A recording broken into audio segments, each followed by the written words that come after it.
Chapter 1609. Yunner, I know my own body best. Zhao Yunner didn't know what to say to Mu Lianfeng. Seeing Mu Lianfeng in heat, she knew that she probably couldn't escape. Since she couldn't escape, why not enjoy it once? These days, she really rejected Mu Lianfeng too much in this kind of thing. If this continued, she didn't know if this man would be stifled to death. Since the emperor had already bestowed the marriage, although they didn't receive the imperial edict in time because they were in a hurry to come back, it couldn't run away. After all, the monarch's words carried weight, and he couldn't go back on his words. And in the future, if she could be together with Mu Lianfeng and become his wife, she would have to have this kind of relationship with him sooner or later. Since it would happen sooner or later, it was good for her to sink into it once. Seeing that Zhao Yunner didn't stop him, Mu Lianfeng gently kissed Zhao Yunner's forehead, and then began to undress Zhao Yunner. Zhao Yunner nervously stopped Mu Lianfeng. Wait. What's wrong? Mu Lianfeng looked at Zhao Yunner curiously and asked. That. Zhao Yunner blushed and weakly replied, Can you put out the candles? Mu Lianfeng saw that Zhao Yunner was shy, and with a palm wind, the candles were immediately put out, and the room was dark for a moment. However, it was because of the darkness that Zhao Yunner felt safe. Mu Lianfeng's hands continued, and the two quickly took off their clothes, and their bodies were pressed together. Zhao Yunner experienced it for the first time, so her whole body was trembling. Be gentle. Zhao Yunner whispered shyly. I know, Yunner. Mu Lianfeng replied. The moment Zhao Yunner felt something enter her body couldn't help but stiffen. For the first time, even after giving birth to Daodu, she still felt some pain, but the pain wasn't that intense. With Mu Lianfeng's next movements, the pain gradually disappeared, and a very comfortable feeling spread throughout her body. The two gradually reached the top of the clouds, and enjoyed the rare pleasure of intimacy. After the passion ended, Zhao Yunner lay on the bed, panting heavily. She was exhausted, and the flush on her face didn't recede. Mu Lianfeng hugged Zhao Yunner tightly in his arms, and there was a layer of sweat. It was sticky. It was a pity that it was inconvenient to take a bath in this era. Otherwise, after finishing this matter, taking a hot bath would definitely make him feel refreshed. Sleep. Mu Lianfeng planted another kiss on Zhao Yunner's forehead. Zhao Yunner replied. Perhaps it was late at night, or perhaps it was because she was too tired. After Zhao Yunner closed her eyes, she quickly fell asleep. Early the next morning, Zhao Yunner went to pick up Daodu and Tian. Liang Jinxiao saw that Zhao Yunner's face was scratched, and asked about the situation last night with concern. Zhao Yunner just replied casually, and didn't mention the thrilling incident last night, so that Liang Jinxiao wouldn't be worried. In the next few days, nothing happened. Zhao Ping'er stayed with the third branch these days, and Liang Jinxiao entertained her with good food and drinks. Seeing that Zhao Ping'er relied on her injury to eat this and that, Zhao Yunner was very unhappy. Unfortunately, whatever she said to Liang Jinxiao was useless. In this case, she didn't need to waste that effort. Chapter 1610. After all, when the new house was built, it meant that she could move in.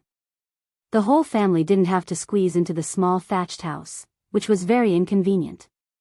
Moreover, the big house was spacious, so it was more comfortable than the small thatched house that leaked wind and rain. After Zhao Yunner's house was built, she bought some candies from the town.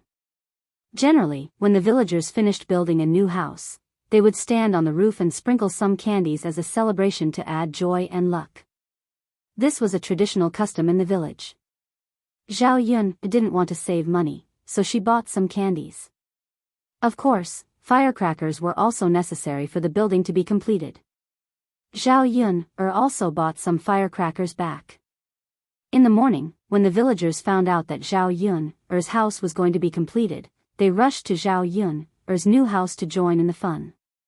When the candies were scattered, they could more or less snatch some. One had to know that the villagers were very poor, so how could they be willing to spend money to buy candies to eat? It was also good to snatch a piece of candy and give it to the children at home. Usually, the villagers didn't pay much attention to Zhao Yun's new house. They thought that something good could be built when the foundation was at the foot of the mountain. When they came to see Zhao Yun's house, they realized that they were wrong. Zhao Yun's house was built with at least 7 or 8 rooms. It looked very imposing. Moreover, Zhao Yun's house wasn't built with the same broken thatched houses as the other villagers, but with brick and tile houses. The cost of building this kind of brick and tile house was very expensive. It cost a lot of money to build a house. Ordinary people simply didn't have the money to build it. Zhao Yun not only built it, but also built such a big house. It must have cost at least dozens of silver. The villagers were all amazed at Zhao Yun's wealth. In the future, the richest family in the village would be Zhao Yun's family. But thinking about it, Zhao Yun'er was now hooked up with Mu Lianfeng, and Mu Lianfeng was the current heir apparent. Naturally, it was impossible for him to be poor. In addition to the beautiful brick house, Zhao Yun'er's walls were painted with white lime, which looked refreshing and bright. It was even more beautiful than the houses in town. If he lived in such a house, it would definitely be very comfortable. Unfortunately, ordinary villagers like them had no money. Not to mention building a big house like Zhao Yun'er's house, it was already good enough to have a few more ordinary thatched huts. Every family in the village lived together, and there were no extra rooms for people to live alone. The villagers were talking about Zhao Yun'er's house. Most of them were sighing that old Zhao's family was rich and their lives were getting better and better. In the morning, in the courtyard of old Zhao's house, Feng Zhangxia greeted Shen Pan, when Yun'er's house is finished, they will set off firecrackers and scatter candy. It will be very lively. Do you want to go out and join in the fun? Let's bring Yang Yang along, and we can grab more candy for Yang Yang to eat. Shen Panner's family was somewhat rich, so she didn't care about these small things. What she hated the most were the villagers who stared at some worthless things and treated them like treasures. Her mother-in-law, Feng Zhangxia, was the same, but Shen Panner couldn't say anything to Feng Zhangxia. If she offended Feng Zhangxia, as the daughter-in-law, her life in old Zhao's house wouldn't be easy. Chapter 1611. Shen Pan couldn't help but refuse. She knew that Feng Zhangxia wouldn't say anything if she used Zhao Yangyang as a shield. Sure enough, as soon as Shen Pan finished speaking, Feng Zhangxia's eyes turned. After thinking about it, she felt that Shen Pan's words made sense, so she said to Shen Pan, you're right. When the time comes, there will be too many people and it won't be good for Yang Yang to go. If he gets hurt accidentally, it'll be too late to cry. Shen Pan nodded. Yes, so mother, you should go. I'll take care of Yang Yang at home. Feng Zhangxia quickly nodded. Okay. Then I'll go with Yang Yang. Okay. When the time comes, I'll grab some candies to satisfy Yang Yang's cravings. I haven't bought anything good for Yang Yang to eat during this time. Feng Zhangxia muttered. Shen Pan pursed her lips and didn't say anything. She was dissatisfied with Feng Zhangxia's behavior during this time.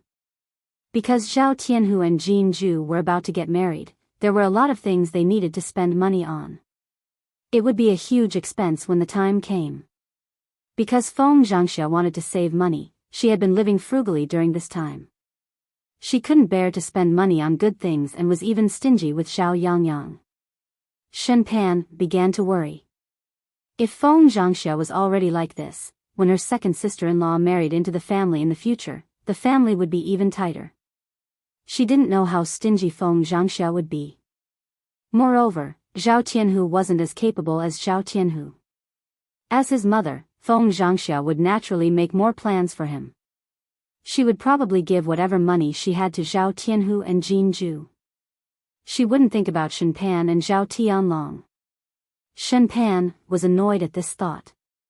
Even if she was dissatisfied, she couldn't say anything. After all, it wouldn't be good for her if things got out of hand and they split up. She had to find someone to take care of her and Zhao Yangyang. Otherwise, who would wash their clothes? Who would cook for them? Did she have to make him do it himself? That wouldn't do. She wasn't born to be a country bumpkin. However, everything would be fine after a while. When Zhao Tianlong came back, she would talk to him about splitting up. If Zhao Tianlong could pass the imperial examinations, he would be able to become an official in the future and his family would be rich. Zhao Tianlong could take care of his parents after he became rich, but he couldn't possibly take his younger brother and sister-in-law with him, right? Shen Panner didn't want to let anyone take advantage of her. Although they were brothers, there were some things that they had to be clear about. Yes, mother. Thank you for your hard work, mother. Shen Pan replied resentfully. Aya, it's no trouble at all. Mother would also join in the fun if she went. Little girl Pan, it's actually quite lively. You can go out and take a look. Take Yang Yang and stand further away. You shouldn't get hurt. Shen Pan shook her head and refused. Mother, you can go. I won't go.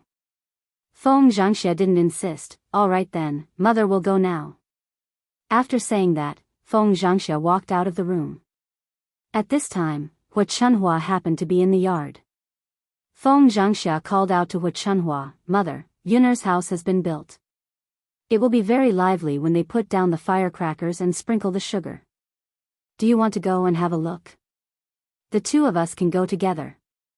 Hua Chunhua snorted coldly, her face full of displeasure. Feng Zhangxia asked curiously, Mother, what's wrong with you? Are you unhappy? Chapter 16:12. Feng Zhangxia became even more curious and asked, Mother, why is that?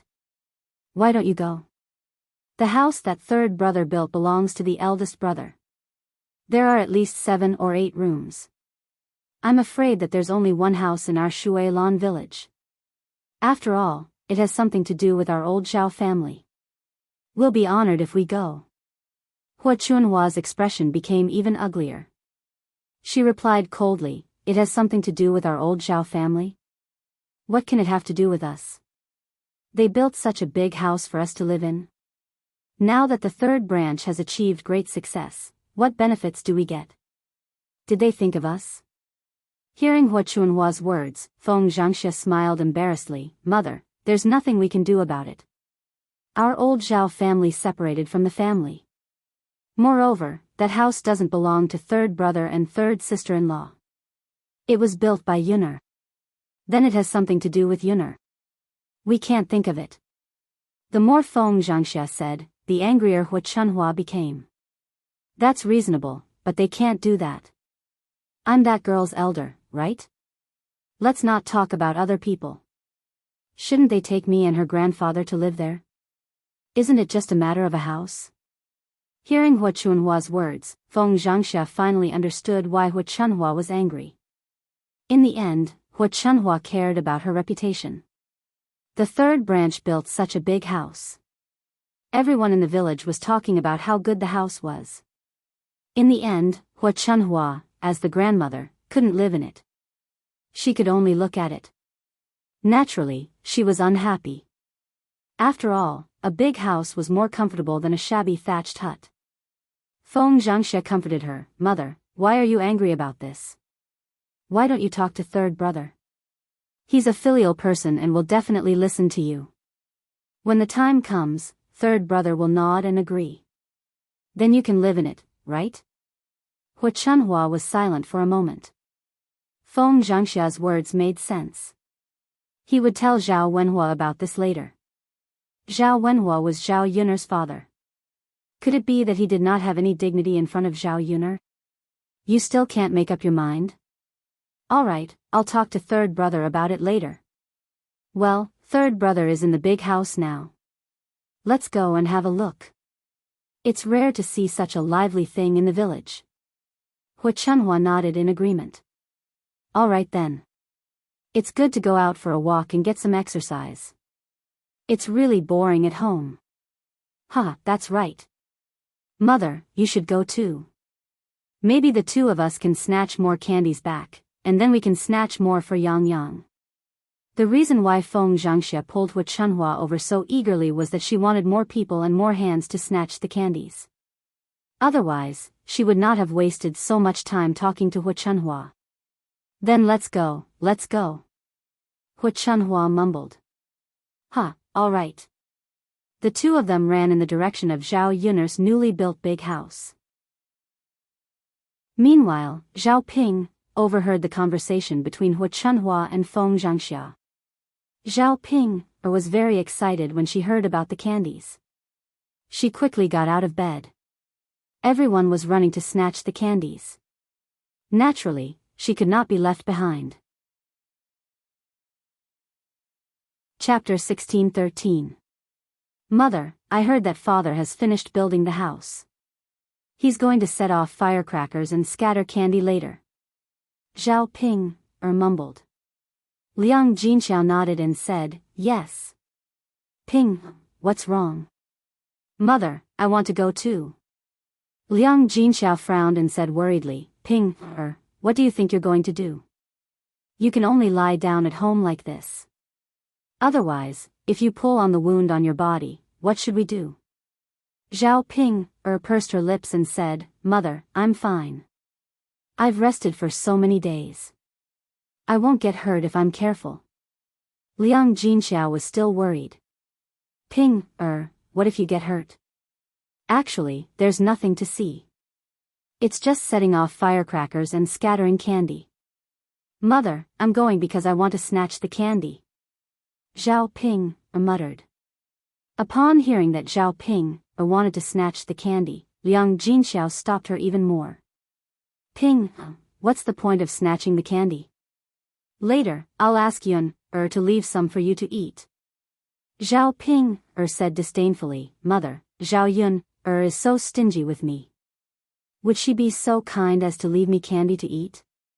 I'd better snatch it myself. Otherwise, I'll be scolded by her if I take her candy later. Zhao Ping knew that she should be soft-mouthed after receiving a gift. Liang Jinxiao sighed. Ping, then Mother will help you snatch the candy. You just rest at home and don't go out. Mother, why don't you let me go out? It's better if you help snatch the candy. The two of us can snatch more candy together. Liang Jinxiao felt helpless after being tormented by Zhao Ping. He had no choice but to say, all right then. But Ping, don't be too rough when you snatch it, lest you hurt yourself. Zhao Ping replied faintly, got it, got it. The two of them left the third branch's room together. Liang Jinxiao was afraid that Zhao Ping's body would not be able to take it. Along the way, he reminded Zhao Ping to slow down and not be too anxious. Zhao Ping thought that Zhao Yun's family had built a big house, so she asked Liang Jinxiao, Mother, the house is built. When will you move in? We'll talk about it after we get the furniture back. It'll probably be done in a day or two. It's very fast. Zhao Ping thought for a moment and asked, Mother, the house that Zhao Yun built this time is so big that it can definitely fit a lot of people. Liang Jinxiao nodded and said, that's right. There are enough houses. This time, I specially built a few more. I'm just afraid that there won't be enough space for more people in the future. Mother, then can I bring Brother Yuan and his family over to live here later? Isn't it good for us to live together? You don't know, but my in-laws' house is even more run-down than ours. It's not comfortable at all. Since Zhao Yun built a house with enough rooms, then let us move in too. Zhao Ping said it very casually and did not feel that there was anything wrong with it at all. However, Liang Jinxiao frowned and rejected directly, Ping, how can we do that? This has never happened before. How can we let your in-laws live with us? Mother, what's wrong with that? As long as there are enough houses. You're already living in a big house. You can't possibly let me go back to my in-laws' house to live in a run-down house alone, right? When Liang Jinxiao heard Zhao Ping's words, he felt that Zhao Ping was actually not sensible at all even though she was already so old. Ping, it's not that Mother doesn't want to let you go back to your in-laws' house to live in a rundown house. It's just that there's no reason for two families to live together. Chapter 16:14. How could Zhao Ping listen to Liang Jinxiao's words? She only felt that Liang Jinxiao did not agree. If you don't want us to live there, then so be it. When I earn money later, I'll also build a big house to live in. Liang Jinxiao's mouth twitched a little helplessly and said, Ping, girl, then I'll wait for you to earn money in the future. After walking for a while, the two finally arrived in front of Zhao Yun's newly built house. Although the house was built at the foot of the mountain, because the foundation was leveled, it looked good. In particular, the courtyard was quite big. Coupled with the big house, it looked very imposing. In the village, this kind of house was definitely luxurious and unique. When Zhao Ping and Liang Jinxiao arrived, most of the villagers came to join in the fun, especially the children. Children were the most gluttonous. They hoped that when the candy was scattered, they could grab a few more candies to eat.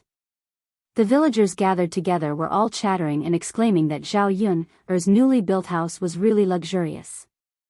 If they could live in this kind of house, it would be very comfortable. Unfortunately, they could only look at it. They could not live in it. After all, they were ordinary poor people and did not have so much money to build a house. Old Zhao's family is really lucky. In the village, their house is now the best built. Isn't that so?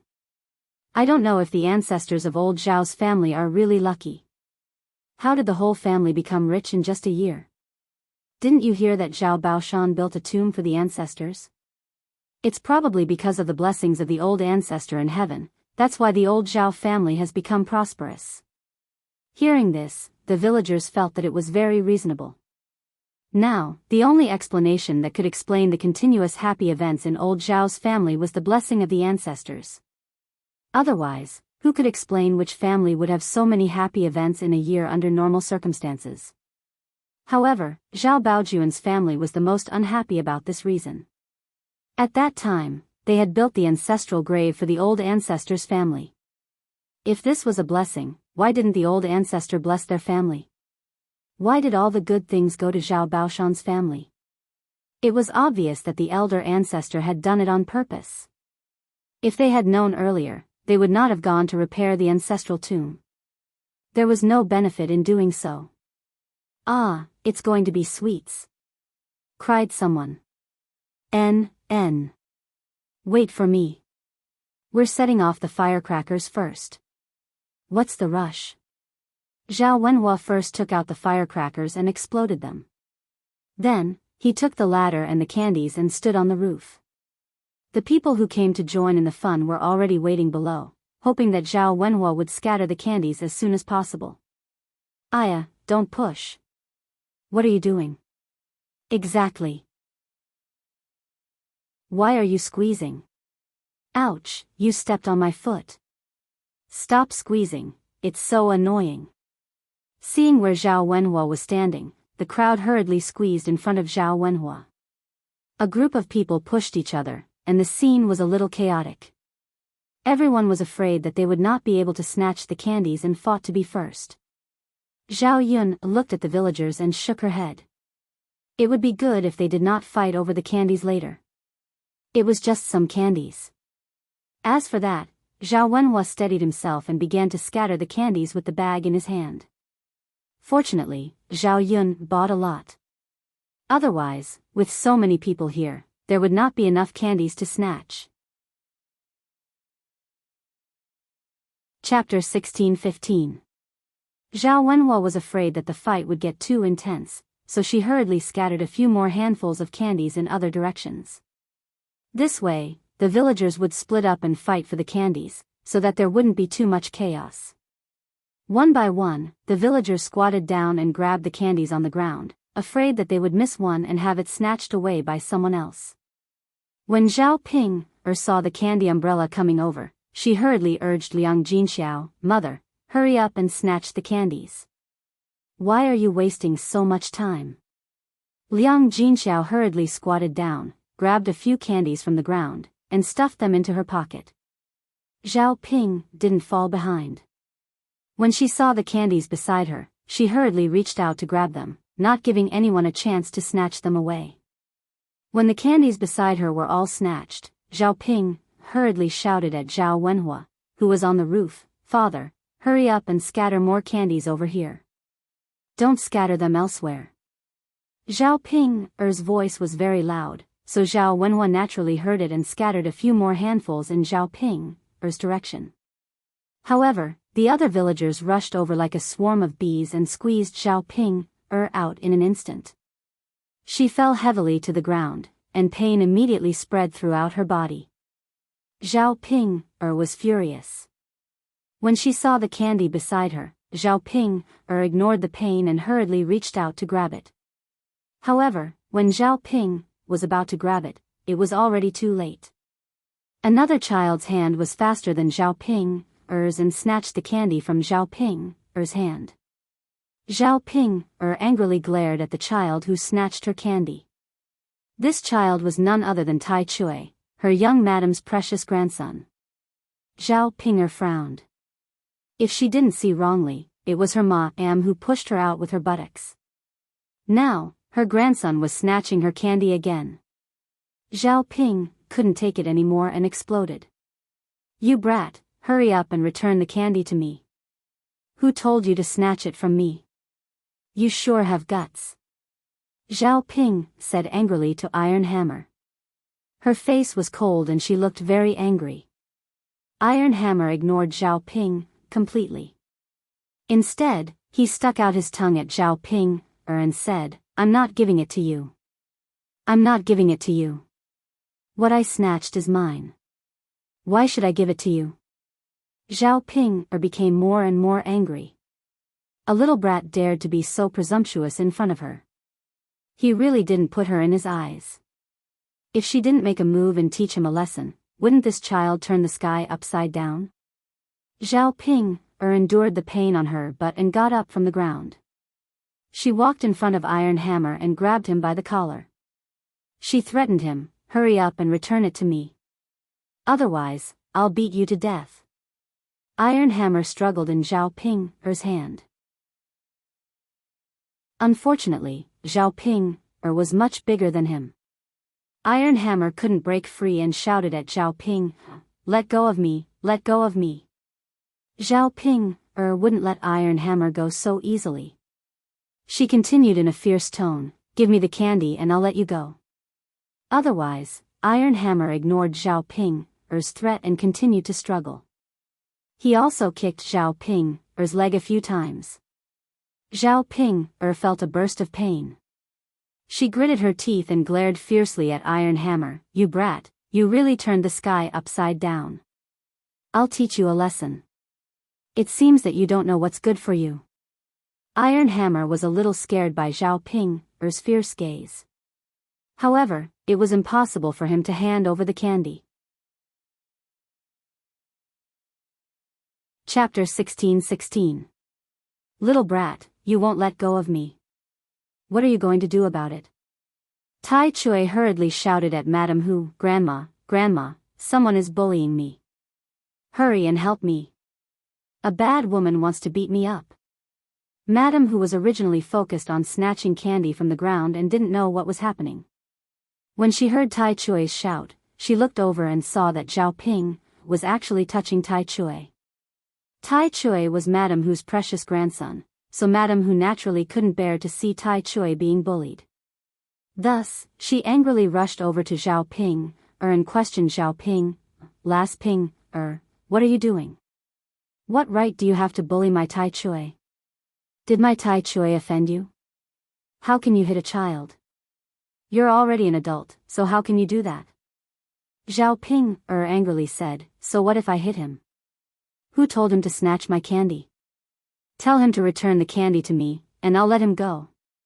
Upon hearing Zhao Ping's words, Madame Hu became even angrier. She pointed at Zhao Ping and scolded, "Last Ping, how can you be like this? How old are you, yet you're still snatching candy from a child? Moreover, this is your family's house. How can your own family run over here to snatch candy from others? Aren't you afraid of being laughed at?" Zhao Ping didn't blush when she was scolded by Hu Shi. Instead, she said very matter-of-factly, "Who said that my family's candy can't be snatched by others? So what if I snatched it? Eldest young mistress, you knocked me down just now and injured me. I haven't even taken it to heart yet. Let's take it to heart now. Also, this brat kicked my leg a few times. It really hurt." Madam Hu wasn't someone who was easy to deal with. Upon hearing Zhao Ping's words, she immediately slapped her thigh and shouted, "Io, there's no justice in this world. There's really no justice in this world. How can she be like this?" At this moment, Zhao Wenhua finished scattering her candy. The villagers who came over to join in the fun also finished snatching their candy. When they heard Madam Hu's shout, they looked over at her. "What's going on? Why is it so noisy?" "Yeah, what's going on?"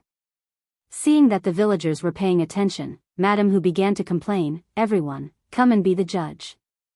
Look at that girl Ping. What did that girl do? My family's iron hammer only snatched some candy, yet he's still holding onto my family's iron hammer and won't let him go. Right now, he's clamoring to teach my family's iron hammer a lesson." Hearing Madam Hu's words, the villagers began to condemn Zhao Ping. What's wrong with this Zhao Ping? She's so calculative with a child. That's right. He's already so old, yet he's still so immature. Who in our village would argue with a child? Sai, the eldest daughter of old Zhao's third wife, is such a weirdo. She often does such things, so there's nothing strange about it. That's right, I've always heard that the eldest daughter of the third branch isn't a good person. It was one thing to be scolded by Madam Hu, but now, even the villagers were slandering her. Zhao Ping couldn't take it anymore and retorted, "It was clearly one of you old things who pushed me and fell. A little brat snatched my candy. How can it be that I'm being unreasonable?" Madam Hu pursed her lips and said, "Then I didn't do it on purpose. I didn't mean to hurt you. Iron Hammer is also a child." "That's right. Ping, lass, you're in the wrong. You're too calculative." Chapter 16-17. Today is an auspicious day for your family to build a new house. Don't make trouble, lass. You're making everyone unhappy and ruining this festive day. That's right. So what if she snatches a piece of candy? What's the big deal? Ping, don't be so calculative. The candy belongs to your family. You can eat as much as you want. Why must you fight with a child? The surrounding villagers were all helping Madam Hu and criticizing Zhao Ping.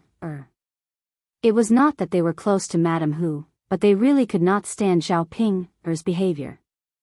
Zhao Ping was used to being arrogant and willful. It was difficult for her to yield to her. Ignoring what the surrounding people were saying, Zhao Ping continued to grab Iron Hammer by the collar and scolded him, "Hurry up and hand it over, little brat. Don't be so shameless." Madam Hu slapped her thigh and shouted to the villagers, "Fellow villagers, did you hear that? Ping is already acting like this. How can she be reasonable?" The villagers started to chatter again, criticizing Zhao Ping's behavior.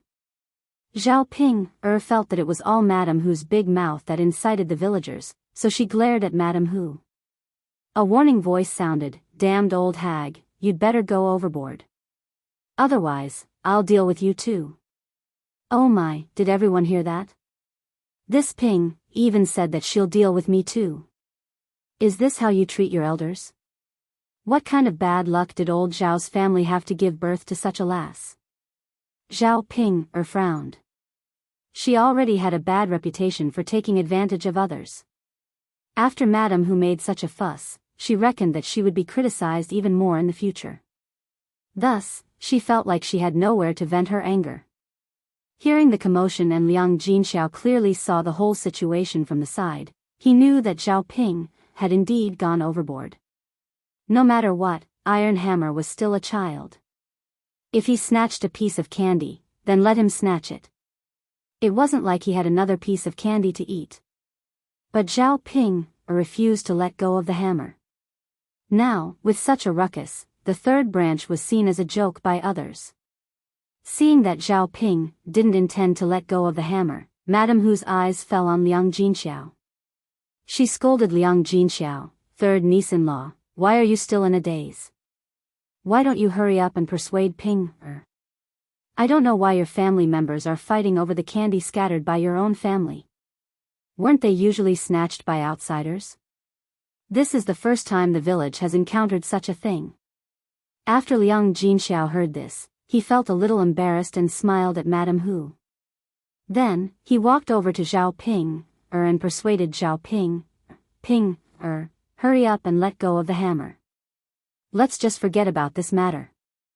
Zhao Ping curled her lips, her face filled with displeasure. Why should I? Mother, I don't agree. I won't let go. This child, later on, ask Yun, to bring you more candy to eat. Don't be so calculative with iron hammer. No, mother, this little brat is very unreasonable. I can't stand seeing him like this. Liang Jinxiao sighed and felt a little tired. Ping, if you say let it go, then let it go. Don't make a fuss. If you continue to make a fuss, mother will be angry. Zhao Ping was silent for a moment, as if she was thinking about Liang Jinxiao's words. She felt that Liang Jinxiao was just bluffing and there was no need to pay attention to him. Chapter 16-18. Liang Jinxiao choked on Zhao Ping's words and her eyes were filled with disappointment. She had been serving Zhao Ping all these days. How could Zhao Ping not know? How could she say such words? It was really too sad. This girl was probably too naive. No matter how good she was to her, she wouldn't know. Ping, girl, it's not that I'm biased, but why are you making such a fuss on such a festive day? There are so many people here. Aren't you afraid of being laughed at? How old are you? There are some things that you should understand. Why are you still letting me talk to you? Zhao Ping wanted to say something, but she was interrupted by Liang Jinxiao. Hurry up and let go of Tai Chui. If you continue to make a fuss, you can go back to your in-laws' house. Even your maternal family can't keep you. When Zhao Ping heard that she was going back to her in-laws' house, Liang Jinxiao's attitude was still very firm. His face was cold and he didn't seem to be joking.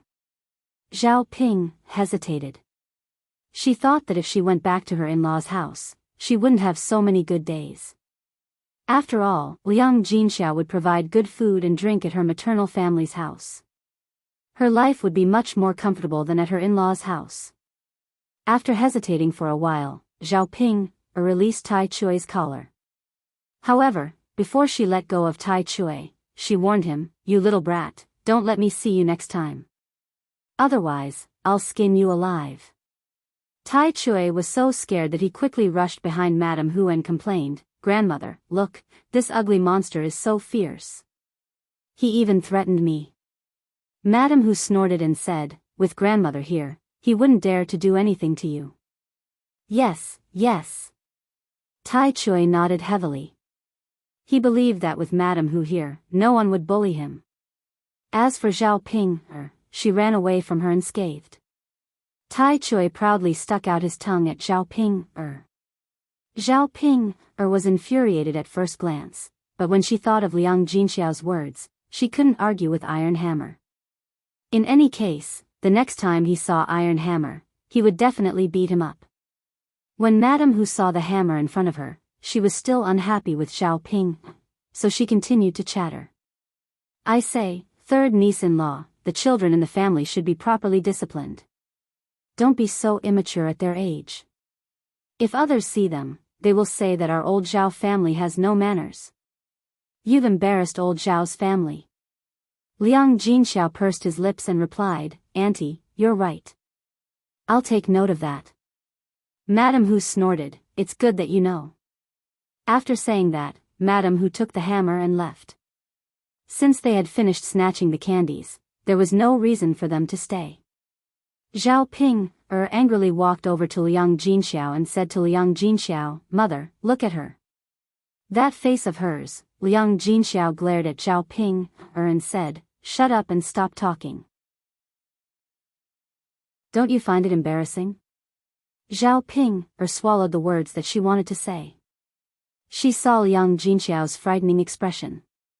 If she said another word, Liang Jinxiao would probably fly into a rage.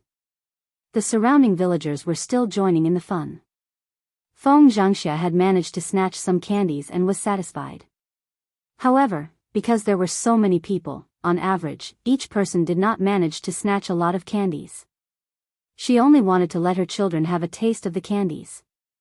Now that the commotion over Zhao Ping's matter was over, the villagers started to talk about Zhao Yun's house again.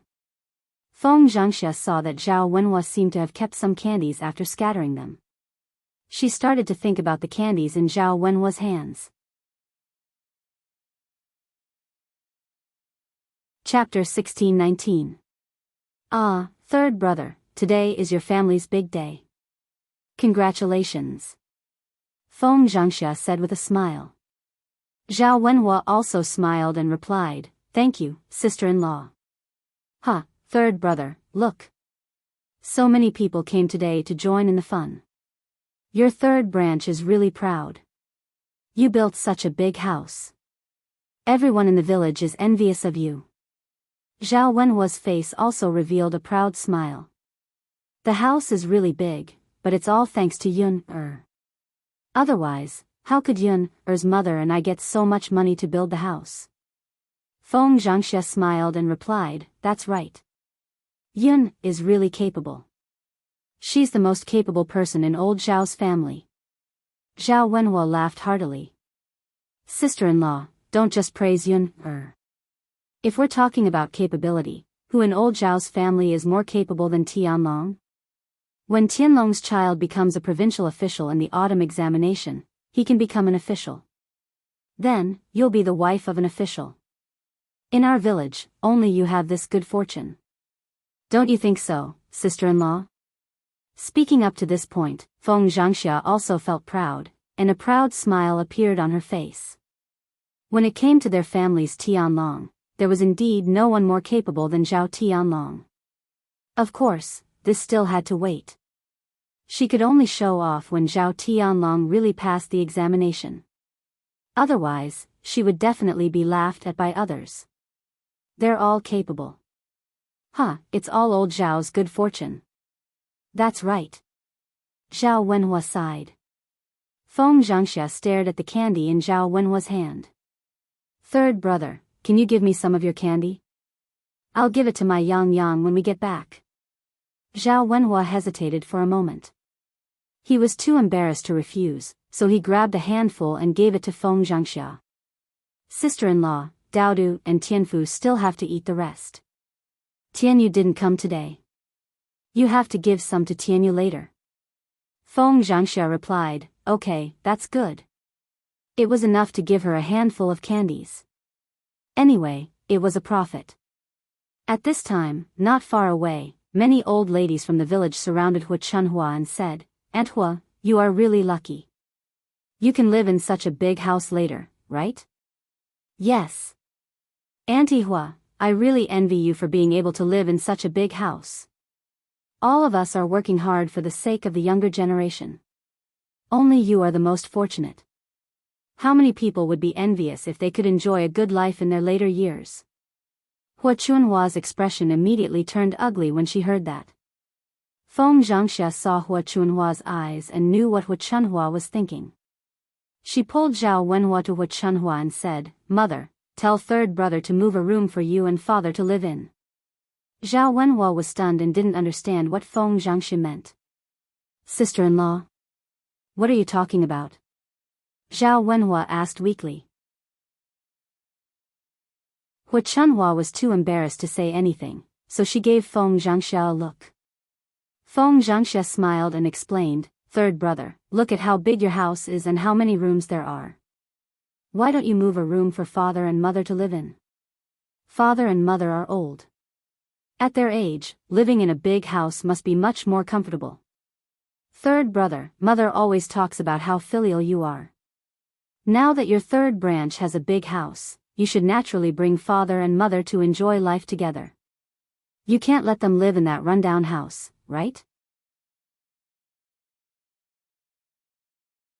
Chapter 16:20.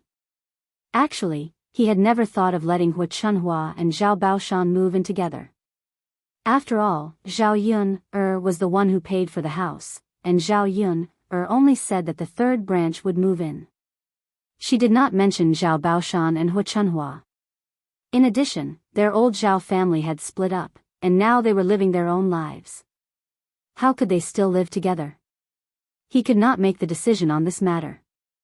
If Hu Chunhua and Zhao Baoshan really wanted to move in, they had to get Zhao Yun's permission first. Zhao Wenhua hesitated and did not know what to say. Feng Zhangxia hurriedly said, I say, third brother, isn't it just a matter of one house? Your third branch's family has so many rooms, and you definitely won't be able to fill them all. What's wrong with giving one room to your parents? Don't tell me you don't want your parents to live in an empty house. Sigh, my family doesn't have money. Otherwise, your eldest brother and I would definitely bring our parents to live in such a good house. Zhao Wenhua was a little embarrassed by Feng Zhangxia's words. His sister-in-law had not built a house yet, so it was easy for her to say it. If she really built a house, he did not know what would happen. However, his family would build a house first and wait for Zhao Baoshan and Hu Chunhua to move in. Then, his sister-in-law would continue building. Those two old people could not move from one big house to another, and they would not live with the first branch. However, Feng Zhangxia's words made him look too unfilial as a son. His parents had raised him up with great difficulty, and in the end, he could live in a big house and enjoy life, but he did not bring his parents along. But, sister-in-law. Zhao Wenhua was about to explain something, but when Hu Chunhua saw Zhao Wenhua's unhappy expression, she angrily interrupted Zhao Wenhua and reprimanded Zhao Wenhua. Third brother, you are an unfilial son. When you were young, you were raised by your mother's feces and urine. When you grew up, you completely forgot about your mother, right? When the villagers heard this, they also scolded Zhao Wenhua.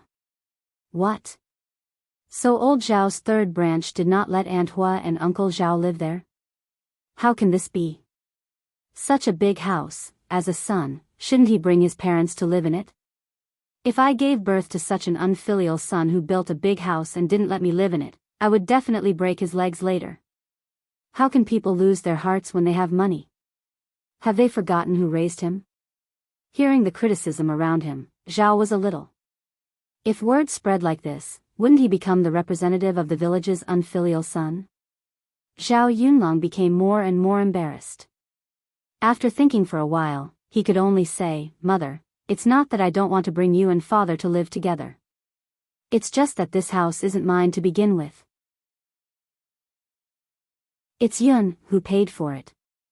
This title deed and house deed are all written in Yun-er's name. Whoever she wants to live in can live in.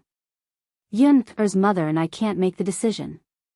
Hu Chunhua glared at Zhao Wenhua. Third brother, isn't this an excuse? Yun-er, this girl is your daughter. Don't tell me she doesn't listen to you as her father. I don't believe that she will say no if you say yes. Of course I say no. Zhao Yun-er's cold voice drifted over. Seeing that Zhao Wenhua was being bullied, if she didn't stand up for Zhao Wenhua now, wouldn't she just let him be bullied? Chapter 16:21. When she was living a hard life, she didn't see old Zhao's family helping her. Now that the third branch could live a comfortable life, why should she bring others to enjoy it with her? What did they do? Feng Zhangxia pretended to be a good person and said, Yuner, you can't be like this. After all, your grandmother is your grandmother and your elder. Now that you can live in a big house, you should bring her with you. When you're old, you can't stand the torment. Let your grandfather and grandmother live in a big house in their later years and enjoy some happiness. The surrounding people echoed, that's right. What's wrong with bringing elders to live in such a big house? After all, it's still empty. As a family, you should be more filial. Yuner, don't be too stingy. Bring the two elders to live with you. Seeing that the villagers tied this matter to morality, if she didn't bring Zhao Baoshan and Hu Chunhua to live with her, she would probably be labeled by the villagers. However, there were too many situations like this. Zhao Yuner didn't care what others said. Anyway, she wouldn't agree or give in. Eldest aunt, it's easy for you to say that. Back then, I was chased out of old Zhao's family. You know how much I suffered. At that time, you didn't care about me and even stabbed me in the back, making my life more difficult. Why didn't I see you do anything? Now that I'm living in a big house, it has nothing to do with old Zhao's family. Why should I bring my grandfather and grandmother to live with me? Besides, after we separated from the family, I established a female household. You didn't want to have anything to do with me in the first place. Now that you see that I'm living a good life, you eagerly come over. Zhao Yuner said mercilessly. Hearing this, Feng Zhangxia felt a little embarrassed, and Hu Chunhua's face turned red with anger. The surrounding villagers with a conscience still said something fair. Yuner's words aren't unreasonable. At that time, old Zhao's family went too far. Yuner suffered a lot. That's right. Yuner really didn't have it easy. It wasn't easy for her to get to where she is today. He remembered that there was a year when he almost starved to death. Fortunately, the people in the village helped him. Otherwise, he would have lost his life. At that time, old Zhao's family didn't do anything. They were stingy and didn't care about Yuner at all. There's nothing wrong with what Yuner is doing now. Previously, old Zhao's family had gone too far. In reality, there were too few people who repaid evil with good. Therefore, everyone could understand Zhao Yuner's actions. They didn't catch Zhao Yuner to criticize Zhao Yuner anymore. Hu Chunhua was unwilling, but she couldn't say anything. However, she was still unhappy that she wasn't able to live in Zhao Yuner's big house. Feng Zhangxia didn't think much of it. She just thought that if Zhao Tianlong became rich in the future, Hu Chunhua and Zhao Baoshan wouldn't still want to live with the first branch, right? She was naturally unwilling. If she lived with them, wouldn't it mean that the first branch had to take care of the two old people? They were already separated from the family, so what was the point? Most importantly, she didn't like Hu Chunhua. The old woman was usually very talkative and liked to point fingers. She used her status as a mother-in-law to order her to do this and that. If she didn't do a good job, she would be scolded. It was better not to live with them. Chapter 1622. Feng Zhangxia was thinking that if she could persuade Hu Chunhua to build her own house, Hu Chunhua would definitely not live with the eldest branch after she built her own house. When Zhao Tianlong passed the provincial examination, she would not have to worry about Hu Chunhua making a fuss and living with them. Hu Chunhua frowned. Build your own house? Yes. Build your own house. Mother, didn't little sister give a lot of betrothal gifts? Why keep so much money and not spend it? You might as well build a house. It won't cost too much. Sometimes, you have to enjoy it. Otherwise, you won't be able to bring it with you when you die. Who will you save all that money for? You and father are getting old. Who knows how many more years you can enjoy it? Hu Chunhua's face darkened when she heard this. She started scolding Feng Zhangxia, eldest daughter-in-law. How can you say that? Are you cursing your father and I to die? How can you talk like that? Feng Zhangxia suddenly realized that she had let it slip. Although what she said was true, it was taboo for the elderly. Feng Zhangxia pursed her lips and smiled embarrassedly. Mother, no, I'm not cursing you and father. I just want to advise you to enjoy it as much as you can now. Don't regret it when you can't.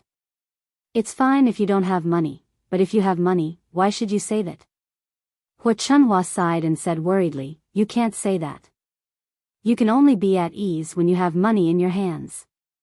If you spend it, what if you need it urgently in the future and can't take out the money?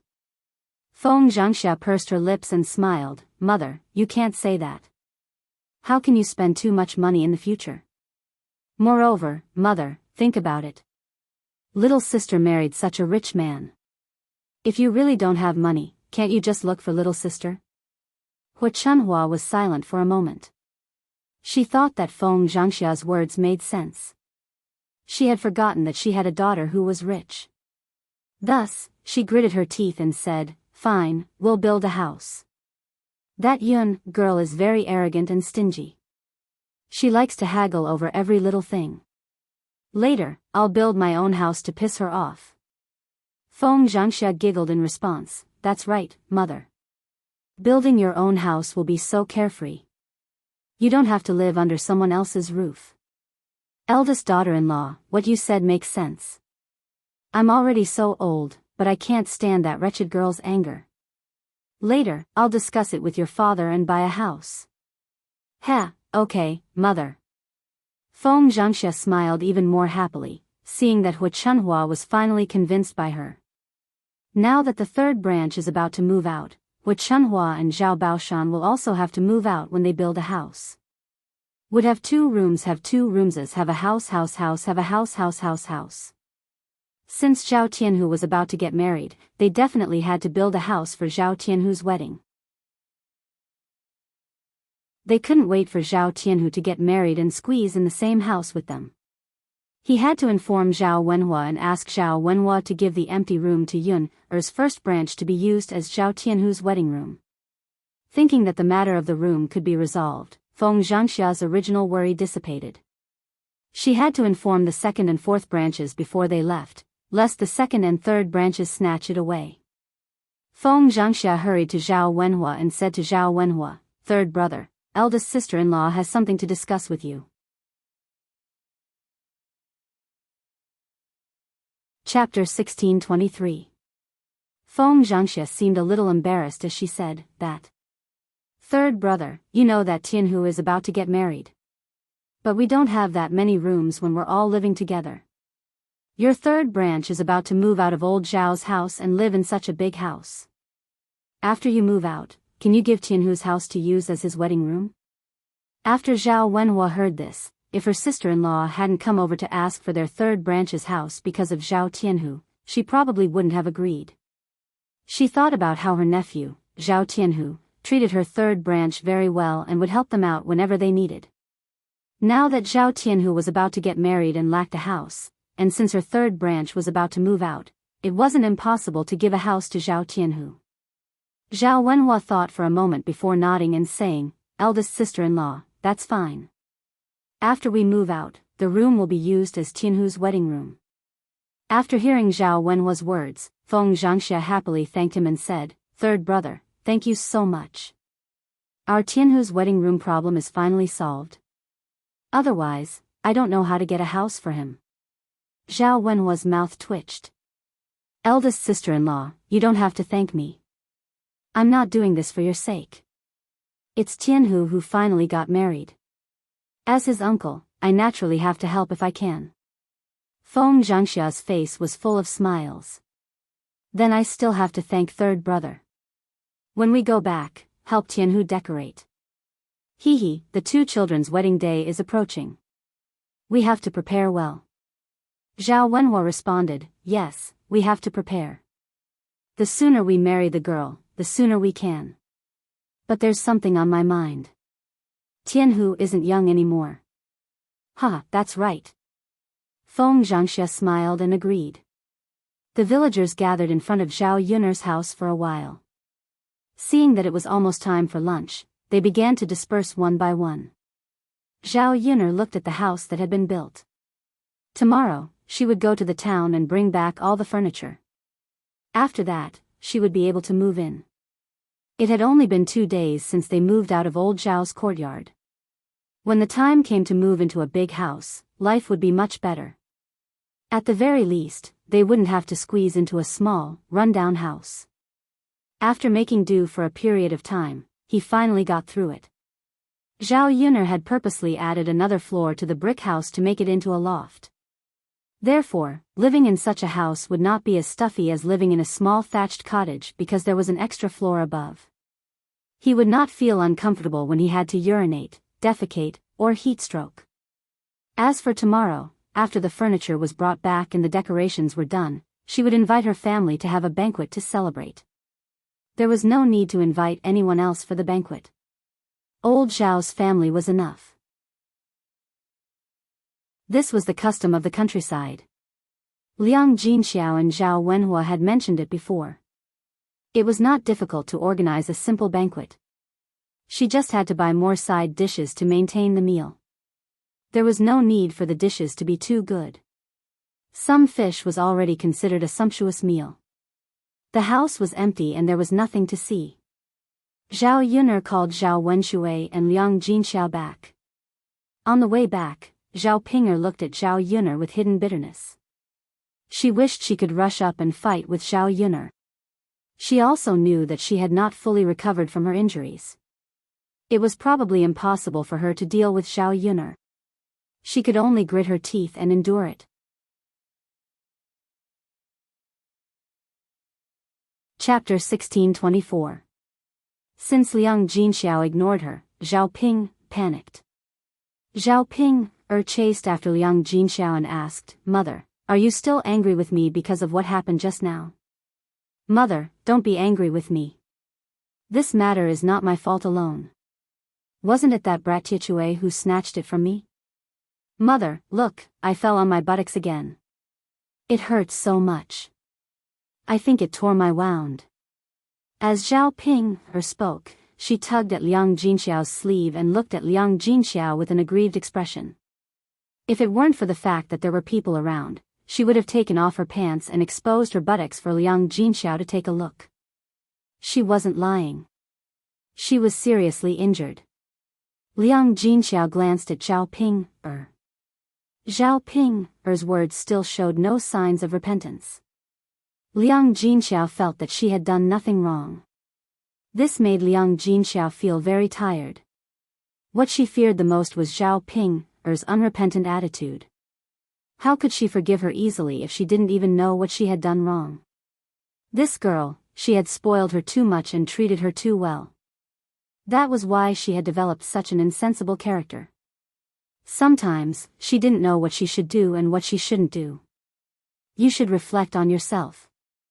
Liang Jinxiao pulled her sleeve out of Su-er's hand. Zhao Ping'er was stunned.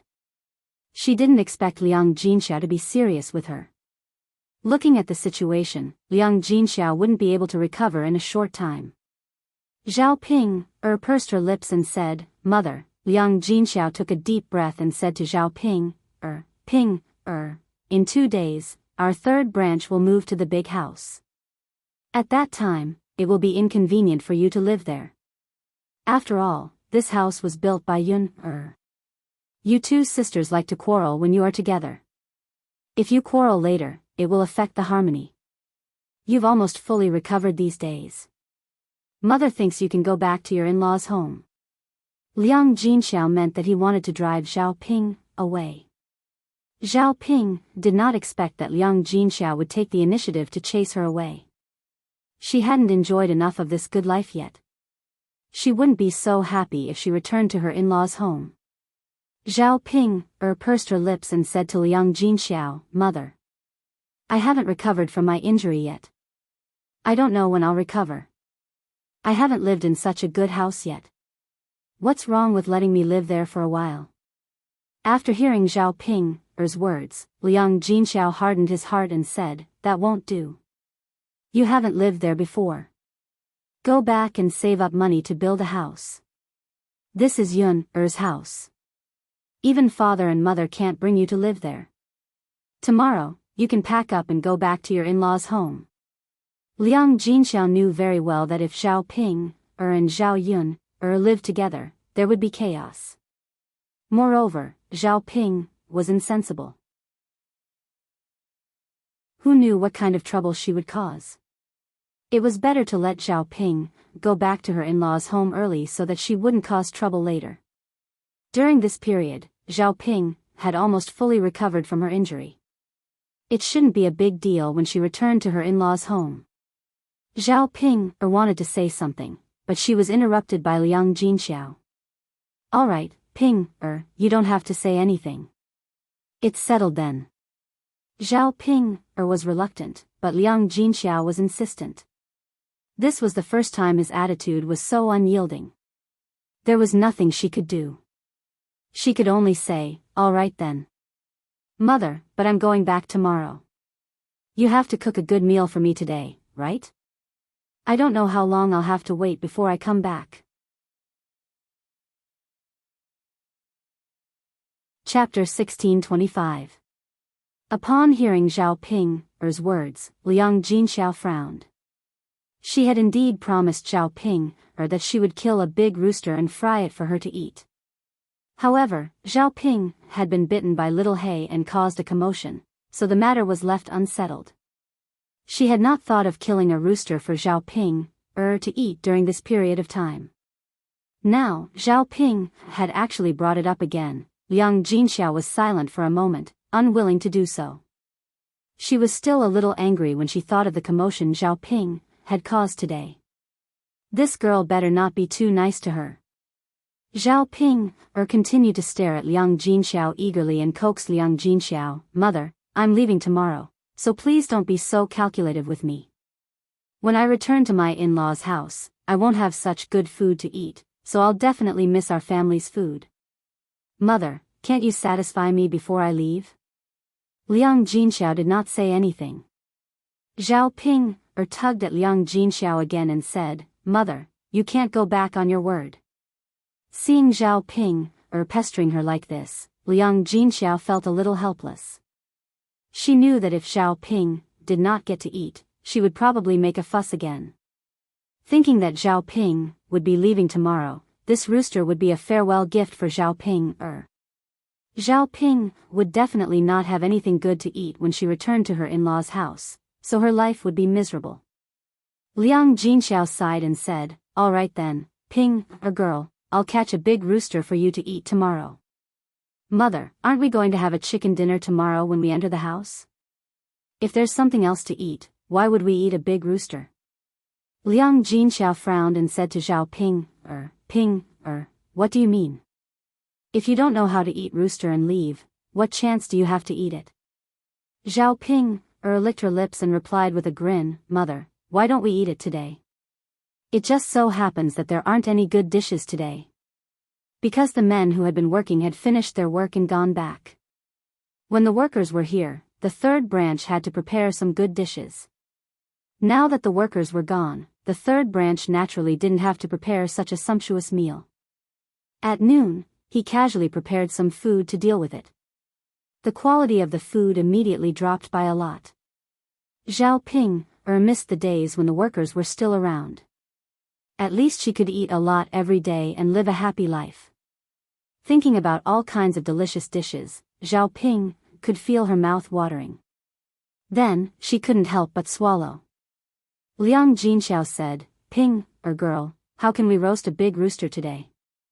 We let the rooster out in the morning when we woke up. Where can we catch a chicken and roast it? Mother, I'll go back and look for it later. When I find it, I can catch it and roast it, right? Can you catch it? Mother, if I can't catch it, then I won't eat it. But if I catch it, you have to cook it for me tonight, okay? All right then.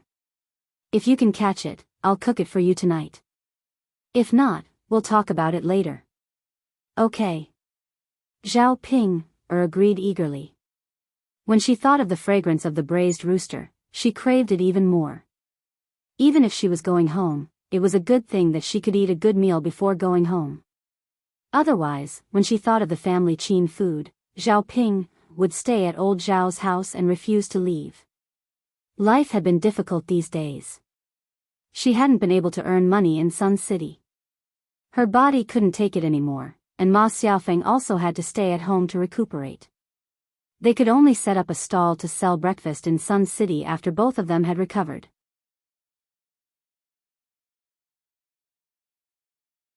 Chapter 1626. Zhao Ping was worried that not only would the family Qin refuse to serve her, but they would also mock and ridicule her. Their attitude would be very bad. If that happened, how would she be able to live happily in the family Qin? The thing she hoped for the most now was for her and Ma Xiaofeng to get better quickly. Then, she could set up a stall in Yang City to sell breakfast and earn more money back. After talking to Zhao Ping, Liang Jinxiao did not continue to talk to Zhao Ping. His attitude remained cold and indifferent. Zhao Yun walked to the side. When she saw Liang Jinxiao's attitude, she had some thoughts in her mind. It seemed that her mother was dissatisfied with Zhao Ping. Her attitude was much worse than before. If something else happened, Liang Jinxiao would probably be even more disappointed in Zhao Ping. Not only would he have a cold attitude towards Zhao Ping, but he might also ignore Zhao Ping. Zhao Yun naturally hoped that they would not interact with each other for the rest of their lives. However, what could make Liang Jinxiao so estranged from Zhao Ping? It had to be something big. Zhao Yun rubbed her chin and thought for a while. Unfortunately, she could not think of anything at the moment. However, the change in Liang Jinxiao's attitude towards Zhao Ping had already made Zhao Yun feel gratified. She believed that as long as she gave some advice to Liang Jinxiao would definitely understand. As for Zhao Ping, she eagerly rushed back to old Zhao's house and looked for the rooster around old Zhao's house. Once she found it, she had to catch it to bring it back and cook it. Most of the chickens in the countryside were free-range. Sometimes, there was not much food for the chickens to eat. If the chickens were released, they could find some wild vegetables and insects to eat. This way, they could save a lot of food. Moreover, this kind of chicken would taste very delicious. When Zhao Yun'er came to ancient times, the only thing she was happy about was that she could eat a lot of natural food in ancient times. Whether it was vegetables or poultry, they were all far more delicious than those of the 21st century. Zhao Ping looked around old Zhao's house and finally found the rooster raised by the third branch. At this time, the rooster was under the wooden basin, together with a few hens. Its head was down, and its beak was pecking at the ground, as if it was looking for food. Zhao Ping's eyes lit up when she saw the rooster. She slowly approached the rooster, preparing to catch it. Because she was afraid that the rooster would run away, Zhao Ping tried her best not to disturb the rooster. Just as he was about to reach the rooster heard the noise and prepared to flee. Zhao Ping was afraid that if the rooster ran away, she would be caught again, so she rushed towards the rooster. The rooster opened its wings and flew away, avoiding Zhao Ping's grab. Zhao Ping didn't catch the rooster, but she did a somersault and fell heavily to the ground. She ate a mouthful of dirt with her head down. Pay, pay, pay. Zhao Ping hurriedly spat out a few times, spitting out the dirt in her mouth. After being tormented like this, Zhao Ping was a little angry and cursed. Why am I so unlucky today? Everyone is bullying me. Now even a rooster is going against me.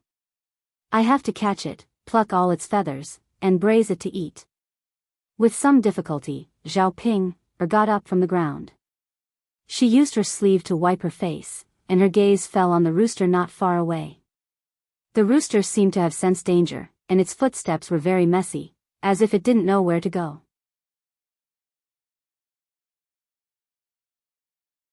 Chapter 1627. However, to Zhao Ping's disappointment, when she pounced on it again, the rooster ran away again. The rooster seemed to have received a huge shock, and it flew up to the tree branch. Looking at the tall tree, Zhao Ping stood under it, her heart filled with despair. She couldn't catch it on the ground, and now that the rooster had flown up the tree, it was even more impossible to catch it. Zhao Ping couldn't help but vent her anger. Standing under the tree, she scolded, "You stinky chicken, hurry up and come down. If you don't come down, I'm going to climb up there." Hearing Zhao Ping's dangerous words, the rooster couldn't understand. However, Zhao Ping's voice was very loud, and it frightened the rooster. The rooster crowed incessantly on the tree. Zhao Ping became even angrier. "I told you to come down, but you didn't listen. What are you chirping about? Do you think I'll let you go and not eat you if you keep chirping like that? Let me tell you, don't even think about it. If you come down earlier, I can make you suffer a little more. Otherwise, when I catch you, I'll slowly torture you to death." The rooster cried out a few more times on the tree. At this moment, there was no one watching. If there was someone watching, they would probably think that Zhao Ping was crazy. How could an animal understand what she was talking about? The result of an animal not being able to understand human language was that any kind of terrifying threat would be useless. Zhao Ping stood under the tree angrily. "You stinky chicken, you're not being kind. Do you think you'll be fine after hiding from me on the tree? Hee hee, let me tell you, I'll catch you today. If you don't come down, I'll guard this tree until you come down. I don't believe that you can stay on the tree forever." At this time, Liang Jinxiao saw that Zhao Ping hadn't come back for a while, so he went out to look for Zhao Ping. Although he was angry at Zhao Ping, he thought that Zhao Ping was pregnant. If the child in her belly was hurt, it would be a big problem. When he found Zhao Ping, he saw Zhao Ping standing under the tree. The rooster was on the tree, and it was crying out as if it was greatly frightened. Liang Jinxiao saw this situation and frowned. He said to Zhao Ping, "Since the rooster has run up the tree, I don't think we can catch it today. Let's forget it." Zhao Ping felt that Liang Jinxiao must be reluctant to let the rooster go. She was afraid that if she missed this opportunity, it wouldn't be easy to eat it next time. She stubbornly refused. "No, mother, I must catch this chicken today." Liang Jinxiao saw that Zhao Ping began to be willful again, and he was displeased. "You child, why do you have to be so stubborn? You can't catch it, but you still want to catch it. It's a waste of effort." Zhao Ping pursed her lips and said, "Mother, it's a waste of effort.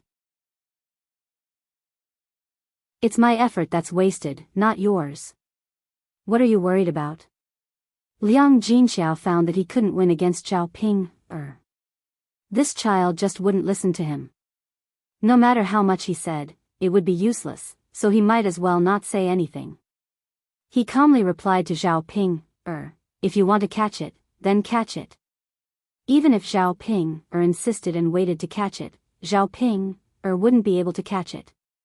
After all, the rooster had flown up the tree. How could Zhao Ping catch it? Okay. Chapter 1628. Zhao Ping waited for quite a while, and she was getting impatient. "You stinky chicken, I told you to come down. Did you hear me? That's not a favor." Zhao Ping scolded angrily. The rooster on the tree continued to caw at Zhao Ping. Zhao Ping felt that it wasn't a good idea to continue waiting like this. If the rooster continued to stay on the tree, how long would she have to wait? It was quite tiring for her to stand guard under the tree. Zhao Ping frowned. She stared at the rooster on the tree and thought for a while. In the end, she said, "Fine, if you don't want to come down, I have plenty of ways to make you come down." As she spoke, Zhao Ping picked up a stone from the ground and threw it at the tree. If she couldn't make the rooster come down, she could at least throw the stone at it. Zhao Ping threw the stone at the rooster. As expected, when the rooster saw the stone falling towards it, it was so frightened that it shook its wings. However, it didn't come down from the tree. The rooster was probably very smart. It knew that if it came down from the tree, it would be worse than staying on the tree. Zhao Ping would definitely chase after it. Zhao Ping continued to pick up a few more stones and threw them at the tree. The rooster nimbly dodged them. Zhao Ping was a little annoyed. She couldn't get the rooster to come down after throwing so many stones. What should she do? Just as Zhao Ping was in a daze, a black, sticky thing suddenly fell from the tree. This thing fell on Zhao Ping's face. Zhao Ping touched her face. When her hand came into contact with the sticky thing, her brows tightly knitted together. She quickly used her sleeve to wipe her face. She rubbed her hand on the ground to get rid of the sticky thing. However, when she smelled it again, it still smelled bad. Zhao Ping felt a wave of nausea rising from her stomach. She retched and cursed at the rooster on the tree. Smelly chicken, you've got guts. You actually dared to shit on me. I think you're tired of living. Come down, hurry up and come down. Zhao Ping stomped her feet angrily under the tree, but there was nothing she could do. He had scolded him and smashed him with rocks, but the rooster still refused to come down.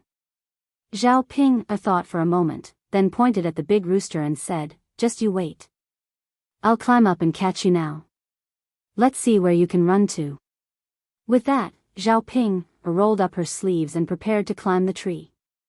As a child, Zhao Ping often climbed trees, so she had some skills in climbing trees. However, after she grew up, she did not continue to climb trees. With the foundation battle experience from when she was a child, she should not be too bad at climbing trees. Zhao Ping tried to climb. Although it was a bit difficult, after climbing halfway, Zhao Ping suddenly fell down. The tree trunk was still a bit slippery. In addition, Zhao Ping's body was heavy, so she slid down from the tree. She wanted to climb up again, but she could not climb up again. This fall was not light. It hurt so much that Zhao Ping gritted her teeth.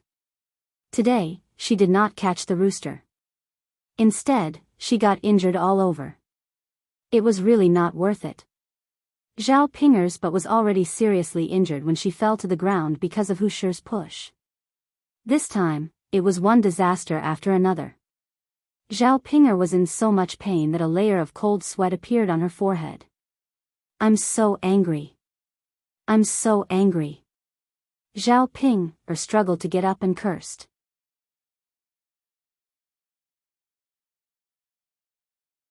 Chapter 1629. Zhao Ping staggered back.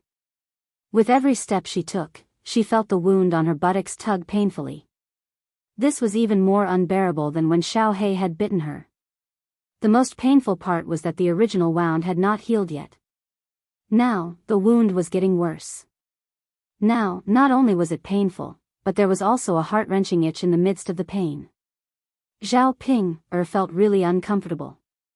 Mother, Zhao Ping yelled for Liang Jinxiao the moment she returned to old Zhao's courtyard. Usually, whenever she had a minor illness or pain, she would count on Liang Jinxiao to take care of her. This time was no exception. When she arrived at old Zhao's courtyard, Zhao Yun also came over. Zhao Yun and Liang Jinxiao were busy working together. The two of them were chattering away, but she did not know what they were talking about. When she got closer, she heard that Zhao Yun was going to organize a banquet tomorrow and was discussing with Liang Jinxiao about tomorrow's matters. The two of them were talking and laughing, not paying attention to her at all. Zhao Ping looked at Liang Jinxiao in dissatisfaction. She had called out so many times, but Liang Jinxiao did not respond to her at all. Instead, he was talking and laughing with Zhao Yun. Zhao Ping leaned over and complained to Liang Jinxiao, "Mother, I called out to you, why did you ignore me?" Liang Jinxiao raised his eyebrows and glanced at Zhao Ping. He replied indifferently, "I didn't hear you call out to me just now."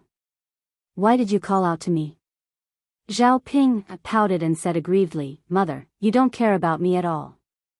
You only know how to talk to Yun. I shouted so loudly, but you didn't even hear me." Liang Jinxiao said unhappily, "Ping, how can you say that? Mother really didn't hear you. I didn't do it on purpose." "Mother."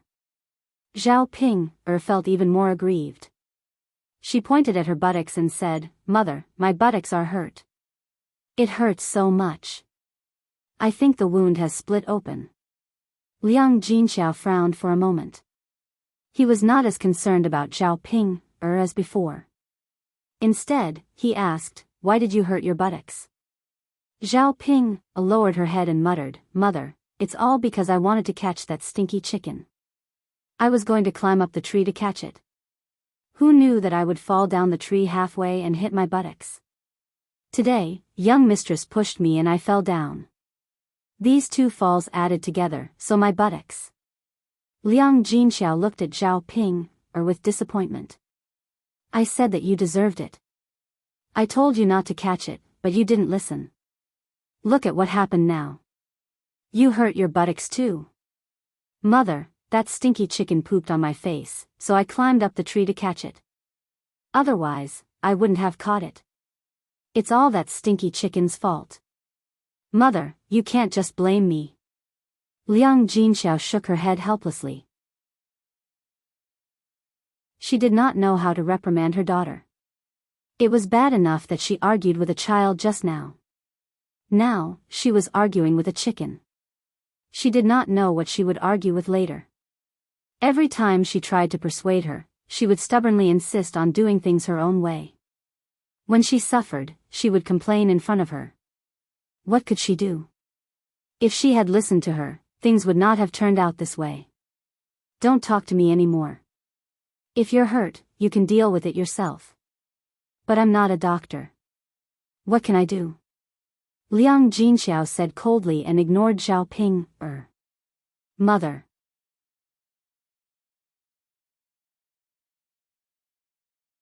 Chapter 1630. Mother. Why don't you care about me at all?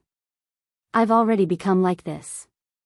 Mother, after Zhao Ping called out a few times, Liang Jinxiao didn't continue to pay attention to Zhao Ping. Zhao Yun looked at Zhao Ping and then looked at Liang Jinxiao. Seeing that Liang Jinxiao lowered his head and steeled his heart to ignore Zhao Ping, his attitude was very firm.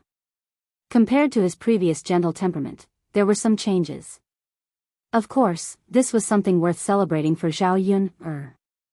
If Liang Jinxiao continued to be obedient to Zhao Ping, she didn't know what Zhao Ping would do to him in the future. If this continued, it wouldn't be a good thing for her.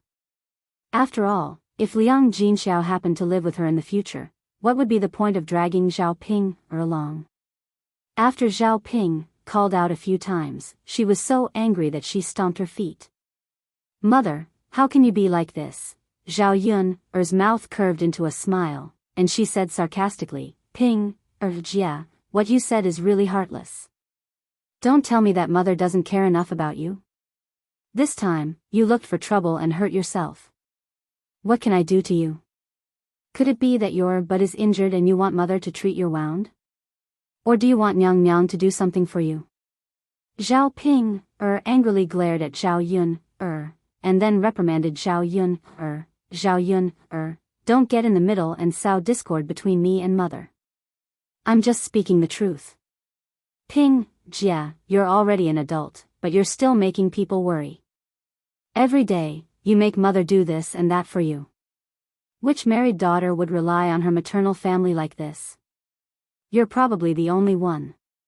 Not only are you ungrateful, but you're also scolding mother. You're bringing others to judge and see if they're only talking about you.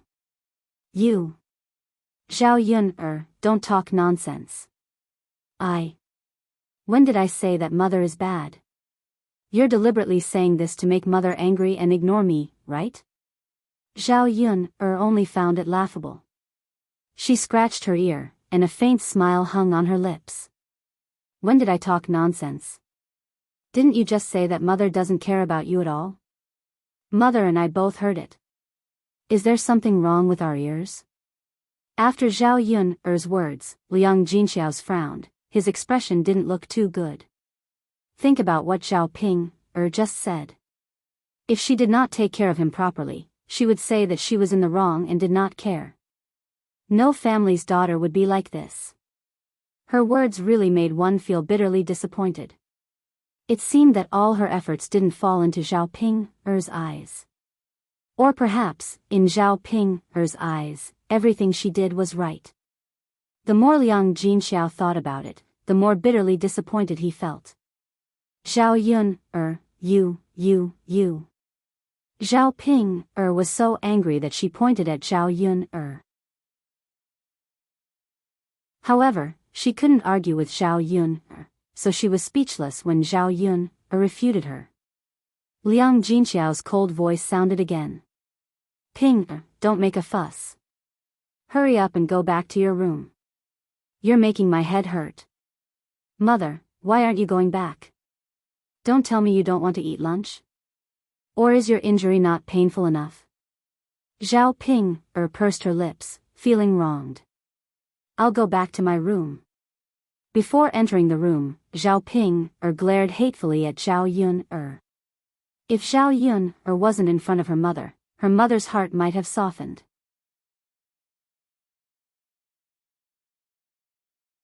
Chapter 1631.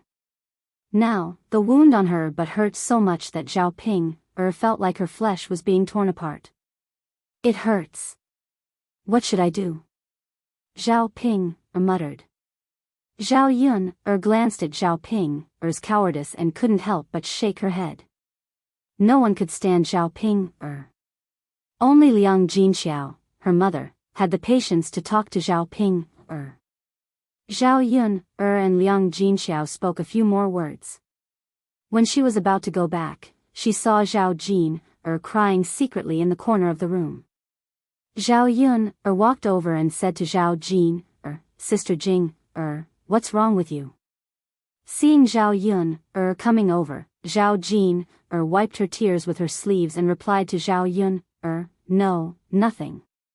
Seeing the tears in the corners of Zhao Jin's eyes, Zhao Yun frowned. She was crying, yet she said she was fine. She must have something on her mind. Little sister Jing, did something bad happen? You'll feel better if you tell me. Why don't you tell me? Zhao Jin looked up at Zhao Yun sighed deeply, and said, actually, it's not a big deal. I'm getting married in a few days, but my mother hasn't come back yet. On the day I get married, my mother has to be by my side, right? Otherwise, who can send me off? Hearing Zhao Jin's words, Zhao Yun felt some sympathy for Zhao Jin.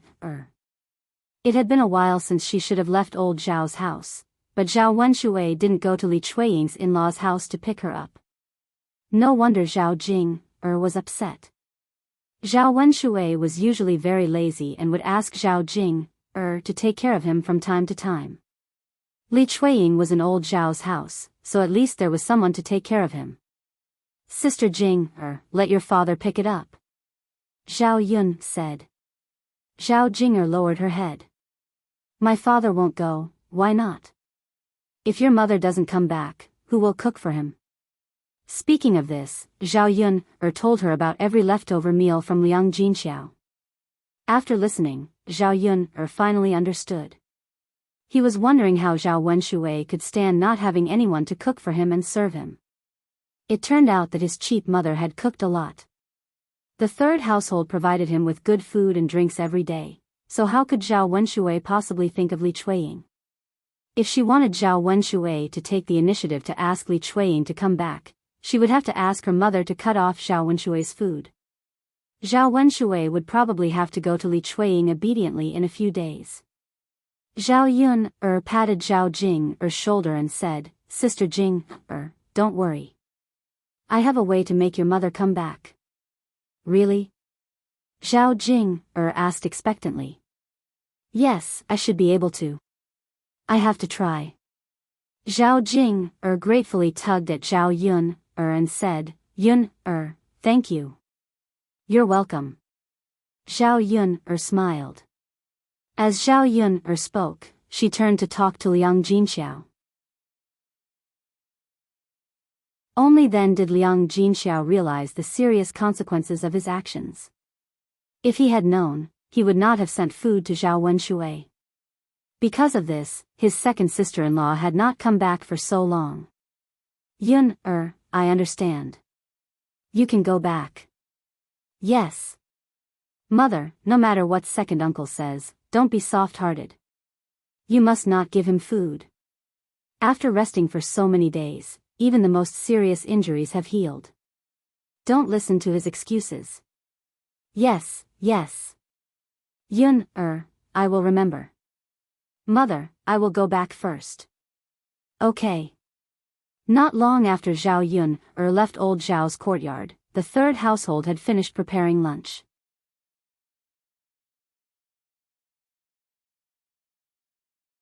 Chapter 1632.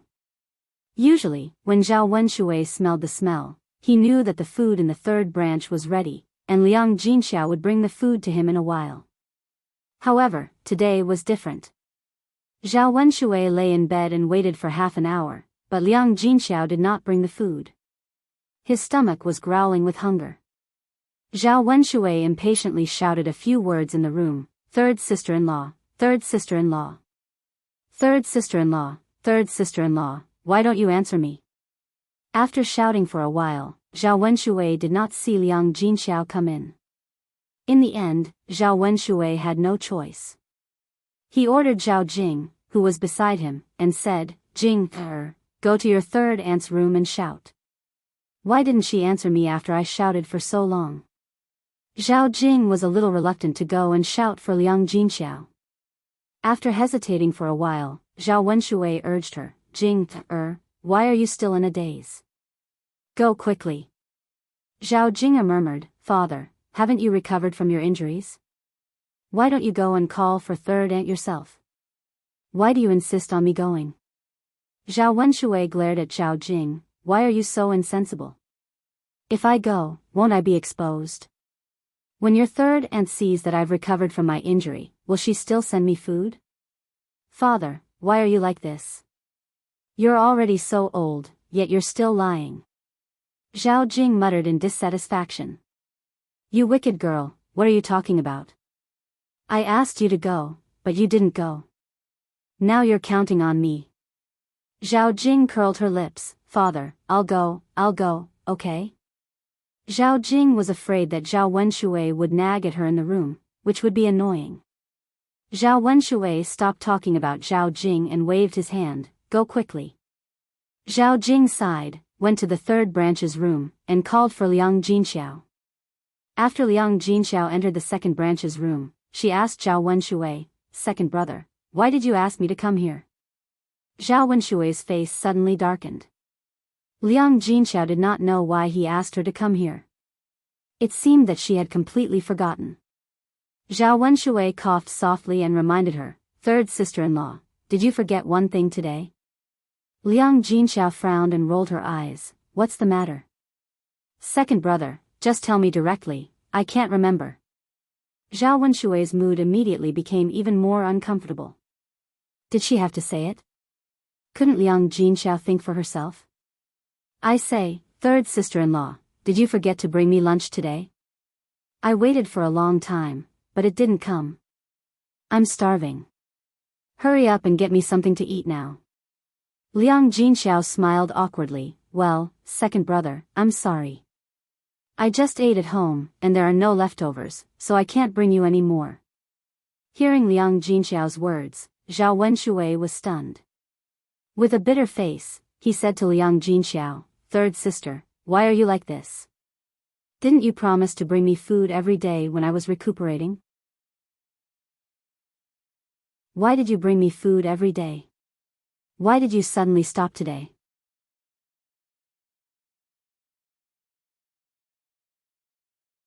Chapter 1633. Liang Jinxiao smiled awkwardly and said, second brother, I did say that before, but that was when your injuries were not healed. Now that your injuries have healed, you naturally don't need me to give you food. Zhao Wenshui was slightly stunned, and his face turned even uglier. He stuttered back to Liang Jinxiao, third sister-in-law, what nonsense are you talking about? When did my injuries heal? Liang Jinxiao chuckled and said, second brother? Your injuries haven't healed yet? But yesterday, I clearly saw you go to the toilet very smoothly. There's nothing wrong with you at all. Zhao Wenshui twitched the corner of his mouth and said, that's only on the surface. There are still wounds on my body that haven't healed. You can't see them, but in fact, I'm still injured. Second brother, Dr. Sun said that Ping is fine with such serious injuries. Your injuries are much lighter, so how can it be that you haven't healed yet? Besides, I'm moving to Yun's new house in 2 days. When I'm not in old Zhao's courtyard, even if your injuries are really fine, I can't bring you food anymore. I can't travel so far to bring you food, right? Third sister-in-law, you're obviously going back on your words. Zhao Wenshui looked dissatisfied and argued with Liang Jinxiao. Liang Jinxiao didn't want to talk more with Zhao Wenshui. Second brother, I've taken care of you for so many days.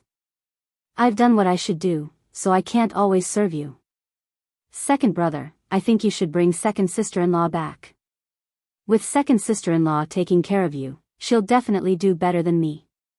With that, Liang Jinxiao ignored Zhao Wenshui and directly left the second branch's room. Looking at Liang Jinxiao's back as he left, Zhao Wenshui was so angry that he couldn't speak for a while. Zhao Jing watched from the side, thinking that her father wouldn't be able to hold on for a few days before bringing her mother back. Third sister-in-law is too much. If she doesn't give me food, then where can I go to get it? Zhao Wenshui stomped his feet. He was very hungry now, and if he didn't eat, he wouldn't be able to stand it. Father, how is third aunt too much? It's good enough for her to bring you food for so long. Now that your injuries have healed, naturally, you shouldn't rely on third aunt anymore. Zhao Jing couldn't help but speak up. Zhao Wenshui's resentful gaze fell on Zhao Jinger. Why are you siding with an outsider? You only know how to speak for an outsider. Why don't you speak for your father? Zhao Jinger replied with some grievance, Father, I was just telling the truth. I didn't mean to speak up for third aunt. Alright, I'm too lazy to talk to you. Go to your grandma's kitchen and get me something to eat. I'm starving. Zhao Wenshui urged Zhao Jing. Zhao Jing frowned and looked troubled. Father, I've already had lunch. Grandma didn't have any leftovers. If you want to eat, you have to wait until evening. Zhao Wenshui suddenly broke down. What? You said your grandma also finished eating? Is she okay at all? It's good to have rice balls to fill the stomach. Father, there's really no leftovers. Zhao Jing said. Zhao Wenshui's face was bitter as he muttered, Really, she didn't leave any for me. Then what should I do? When will I be able to eat it at night? What should I do when I'm so hungry? I'm so angry.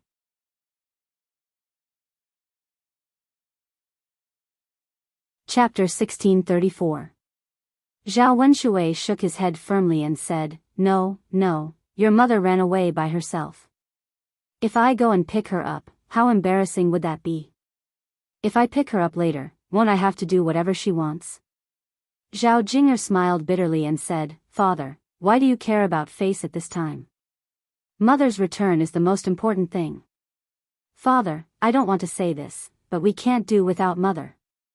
Zhao Wenshui didn't listen to Zhao Jinger and said, I say, girl, all you care about is your mother. Do you want to anger me to death? Zhao Jinger saw that Zhao Wenshui was really angry, so she didn't continue. She had to find an opportunity to talk about this matter slowly. Now that Zhao Wenshui didn't listen, it was useless no matter how much she tried to persuade him. Finally, it was night time. Zhao Wenshui, with a hungry stomach, hurriedly urged Hua Chunhua to cook. When people were hungry, it was easy to feel dizzy and dizzy. The feeling of an empty stomach was very uncomfortable. Hua Chunhua saw that Zhao Wenshui was eating with her at this time, so she was very dissatisfied. When the meal was finally ready, she called Zhao Wenshui over to eat. Zhao Wenshui, however, became picky about the food.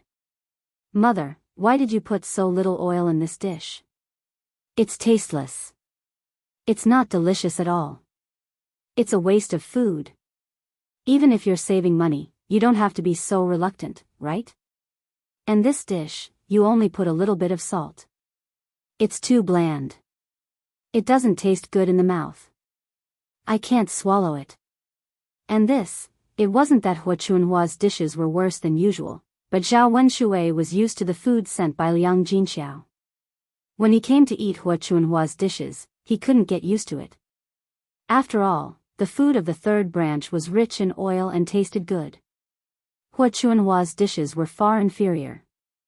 Because of the comparison and the difference, Zhao Wenshui started to be picky about the food while eating. Seeing Zhao Wenshui blabbering on and on, Hua Chunhua was a little annoyed. She replied to Zhao Wenshui unhappily, Wenshui, are you done picking? After being scolded by Hu Chunhua, Zhao Wenshui was shocked. He pouted and said, "Mom. I was just saying. I was just telling the truth." His little sister had received so many betrothal gifts when she got married, so why should he save and not spend them? What's wrong with our family eating more delicious food? People should enjoy life. If you don't enjoy it now, you won't be able to enjoy it in a few years.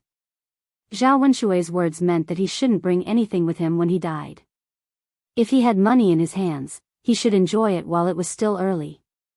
However, in Hu Chunhua's ears, Zhao Wenshui said that she would die in a few years. Hu Chunhua felt angry when she heard such an unlucky thing. "You stinking brat, do you want your mother to die? What good will it do you if I die? You're still thinking about your little sister's betrothal gifts. I saved them, so I can do whatever I want with them. It's good enough that I cooked for you and let you eat, but you're still being picky. Do you think I have to feed you for nothing? Don't come to my place to eat tomorrow. If you don't have anything to eat, it has nothing to do with me even if you starve to death. In any case, I won't serve you anymore." "Mom, Zhao Wenshui anxiously tried to persuade Hu Chunhua. "Mom, this won't do. Where else can I eat besides you? Don't be angry with me. Is that okay?"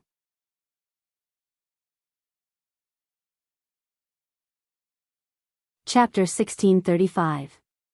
Even Zhao Baoshan, who had been silent all this time, said, "My son, your mother is right. Don't come here to eat from tomorrow onwards. You can't blame father and mother for not letting you eat. It's just that your second branch has been eating here for a while. If you continue to eat, I think the other branches will be dissatisfied. After all, we are separated from the family. Otherwise, you can bring your family's money and food here to pay for the food." Zhao Wenshui said with a bitter face, "Mother, we don't have any food or money. We can't take them out. If you can't take them out, then don't eat. Why do you still want to eat?" "Mother," seeing that Zhao Wenshui still wanted to make trouble, Zhao Baoshan said with a serious face, "That's enough, my son. Don't say any more. If you really can't, bring Jing's mother back. You have to live together as a family. You can't always rely on your mother and me. Your mother is old and can't move her legs. It's not easy for her to cook. She has to take care of the food for many of us. She's very tired every day. If it's just me and your mother eating, we can just make do. Your mother won't be so tired." Seeing that Hu Chunhua and Zhao Baoshan were determined, Zhao Wenshui felt a little desperate. Did he really have to bring Li Chuiying back? Zhao Jing tugged at Zhao Wenshui's sleeve and said, "Father, let's bring my mother back. I don't know how to cook. We won't have anything to eat tomorrow. Tianyu and I can't starve. Father, I don't want to starve. I miss my mother. Please bring her back." Zhao Tianyu also begged. Although he didn't think that his mother was very good before, after his mother left, when he followed Hu Chunhua to ask for food, Hu Chunhua's attitude towards him was always cold and indifferent. She didn't give in to him at all. With such a comparison, Zhao Tianyu began to miss the time when Li Chuiying was still around. Basically, Li Chuiying would try his best to satisfy whatever he wanted. Second brother, Jing's mother has been gone for a while. I guess her anger has subsided. Go and pick her up tomorrow, and she will probably agree to come back with you." After listening to their persuasion, Zhao Wenshui's heart wavered. Although he said that he didn't care if Li Chuiying came back or not, he missed him in his heart. That woman was not good in many ways, but she was still a woman. She could serve him during the day and sleep with him at night. It had been a while since he touched a woman. Zhao Wenshui felt something stirring in the depths of his heart. Suddenly, he missed the taste of a woman, and the thing below him involuntarily hardened. She couldn't wait to push Li Chuiying down on the bed and give him a good beating. Zhao Wenshui swallowed his saliva and said, "All right then. Jing will come with me tomorrow. Let's go to her mother's house and pick her up." With Zhao Wenshui's words, Zhao Jing's originally gloomy mood dissipated. She only hoped that Li Chuiying could be brought back tomorrow. She also hoped that her father could change his temper a little and not treat her mother too badly. Otherwise, they probably wouldn't be able to be together in the future. Okay, father. Zhao Jing answered. The next morning, Zhao Yun went to the third branch first and asked Liang Jinxiao to take care of Daodu and Tian Tian. She was going to Yang City to buy some vegetables and get someone to send the furniture over.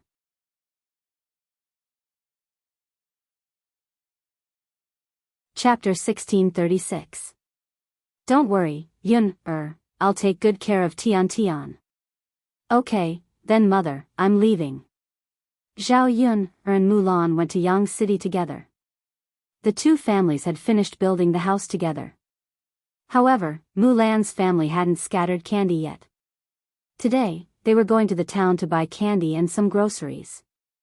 The family would have a good meal as a celebration. After all, building a new house was a big deal to the villagers. The two of them soon arrived at Yang City. Zhao Yun and Mulan went to buy some groceries first. They had just set up the stall in the morning, so many of the dishes were still fresh. Zhao Yun bought a fish, 2 pounds of meat, a duck, and some vegetables.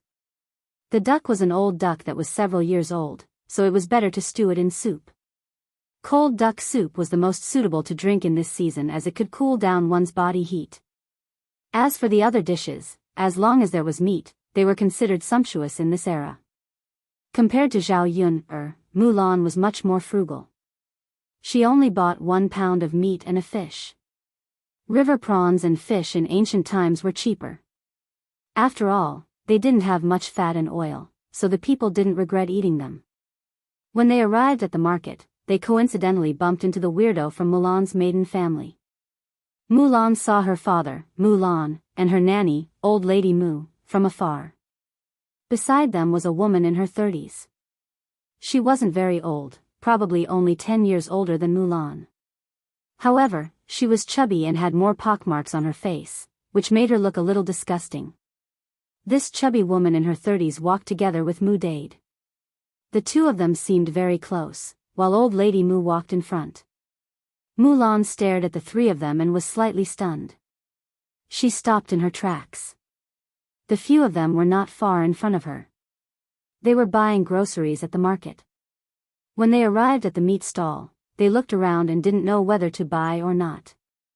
Old lady Mu was talking to the butcher, probably discussing the price. Seeing that Mulan had stopped, Zhao Yun asked Mulan, "Sister-in-law Mulan, what's wrong with you?" Mulan looked a little downcast. She pointed at the three people in front of her and said, "Yunner, that's my father and grandmother." Zhao Yun looked in the direction that Mulan was pointing at and frowned slightly. Mu clan? No wonder Mulan was in a bad mood. The people of the Mu family were very strange. They even wanted to sell Mu Hin. They did not treat their daughter as a human being at all. Fortunately, Mu Hin had gotten rid of the Mu family. Otherwise, who knew what would have happened? The Mu family. Even if it was Mulan's maternal family, Mulan did not want to have any dealings with them. Zhao Yunner pointed at the chubby woman beside Mu Dade and said, "Sister-in-law Mulan, do you think that chubby woman beside your father is your stepmother?" Mu Hin frowned and said, "Yes, she should be." She was so close to her father, so she could only be her stepmother. After all, she was not a relative of the Mu family. Otherwise, Mulan would have recognized her. Zhao Yunner chuckled and said, "Sister-in-law Mulan, your father's taste is really bad. Although this woman is young, she is fat and ugly. He still wants to sell Mu Hin to earn money to marry her. He must have a hole in his head."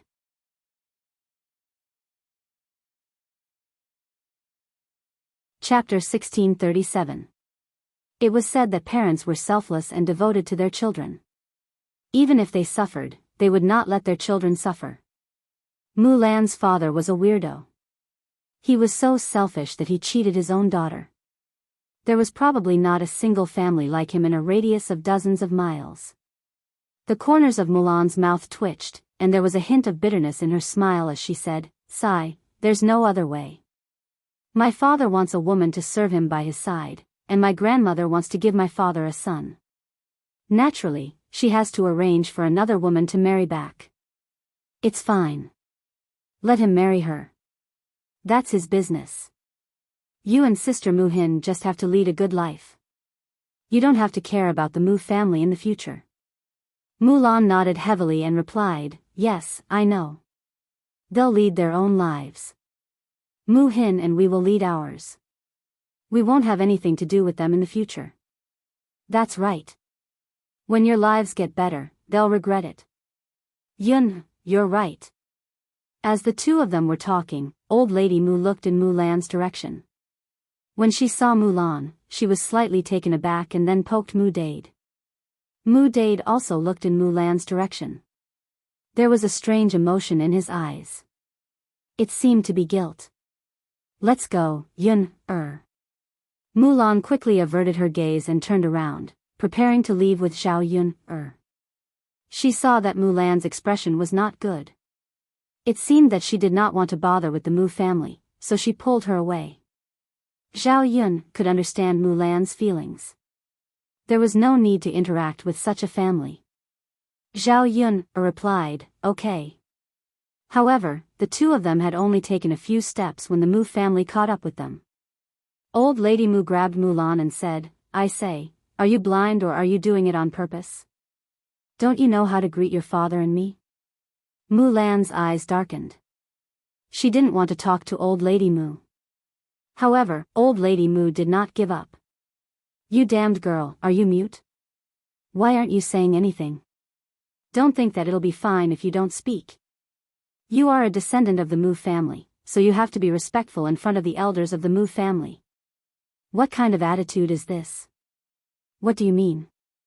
Old Lady Mu pulled Mulan's clothes and scolded her fiercely. Mulan frowned in disgust. Are you done talking? If you're done, then let me go. Zhao Yun watched from the side. She was disgusted by the Mu family. Where did they get the face to be so arrogant in front of Mulan? Hearing Mulan's words, old Madame Mu became even angrier. What are you talking about? Now that she's married into her husband's family, her maiden family doesn't recognize her anymore? Mulan felt that Old Lady Mu was somewhat inexplicable. Not only did she run up to her and shout, but she also said such words. What did she mean? She didn't understand at all. Zhao Yun couldn't listen anymore. No wonder the Mu family could sell Mu Hin for money.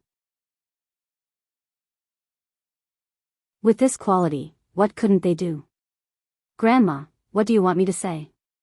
What's there to say? Mulan sighed helplessly and asked Old Lady Mu faintly. I say, girl, your words are really irritating. Is it so difficult to say hello? Old Lady Mu said angrily. Grandma, what's the purpose of saying hello? Is it necessary? You guys just live your lives well. My father has already remarried. I don't want to disturb him, so as to not appear in front of you and annoy you.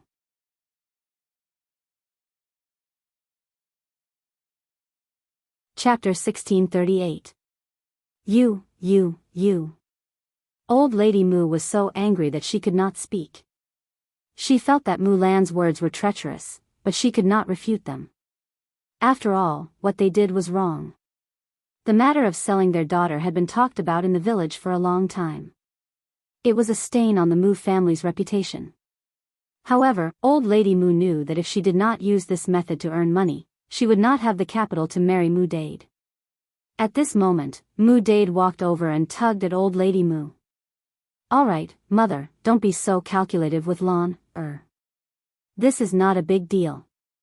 Maybe she really didn't see us. Zhao Yun looked up at Mu Dade. She felt that Mu Dade still had some conscience when he said this. Mu Dade looked to be in his 40s. He was very thin and tall, but he was like a bamboo pole. He did not look like a sly person. He was an honest person. This kind of person was probably a mommy's boy. He would do whatever his mommy said. Selling Mu Hin and arranging for him to marry a wife were probably all done by Old Lady Mu. Old Lady Mu was obviously the head of the household and had to listen to her in everything. She was used to being domineering. Hearing Mu Dade's words, Old Lady Mu turned around and glared at Mu Dade. "You're still speaking up for this wretched girl? No, you're still denying it. What's so precious about a daughter? How can you use her to protect her?" Old Lady Mu muttered. Mu Dade looked at Mulan apologetically and did not continue speaking. "Father, grandmother. If there's nothing else, I'll leave first. I still have to go back home to work." Mulan was very annoyed when facing Mu Dade and Old Lady Mu. She did not want to continue being entangled with them. When she went back, she would not have to face Mu Dade and Old Lady Mu. Naturally, she would not be so annoyed. However, Old Lady Mu continued to block Mulan. "Why are you in such a hurry to go back? What's the matter?" Seeing the vegetables and meat in Mulan's basket, Old Madame Mu's brows knitted together, her expression grave. My granddaughter is rich now. It's not the new year, but she can actually afford to buy meat to eat." Mulan saw that Old Lady Mu was staring at the basket in her hand, so she quickly hid the basket behind her back. She said to Old Lady Mu indifferently, "Grandmother, aren't you living a good life too? Weren't you also preparing to buy meat at the meat stall?" The corner of Old Lady Mu's mouth twitched. "We still can't bear to buy it. Even if we want to buy it, we won't be like you, weighing a caddy all at once." Mulan didn't know what to say when Old Lady Mu came. She just wanted to buy a gene of meat, but in Old Lady Mu's eyes, it was like something shameful. "That's enough, Mother. You don't have to say any more. I think Lon is just going to buy a meal of meat to eat for the children at home to nourish their bodies. What's there to say?" Mu Della pulled Old Madame Mu and persuaded her. Old Lady Mu snorted softly. I know. But Dade, I think your eldest daughter is living a good life now and has money in her hands. That's why she can come and buy meat." Back then, she also took out the 5 taels of silver at once. "Since she's living a good life, I don't see her buying anything to be filial to you. You raised her in vain."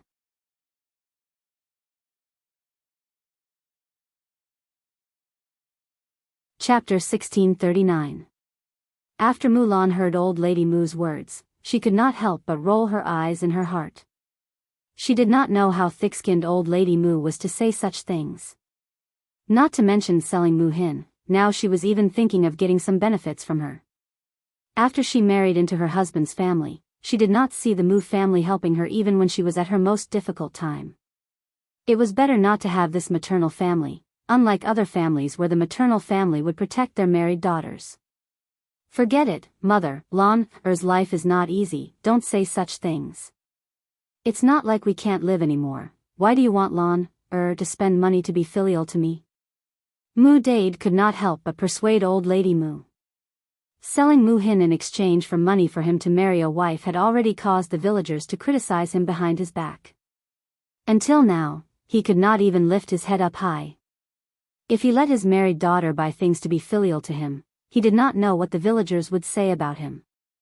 Old Lady Mu could put aside her pride, but as a man, how could he bear to be criticized by the villagers?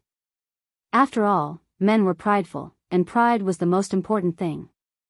Old Lady Mu glared at Mu Dade. "Who allowed you to speak? Could it be that your mother said something wrong? Can't your daughter be filial to you? How much food did she eat from our Mu family? Did she return it to our family?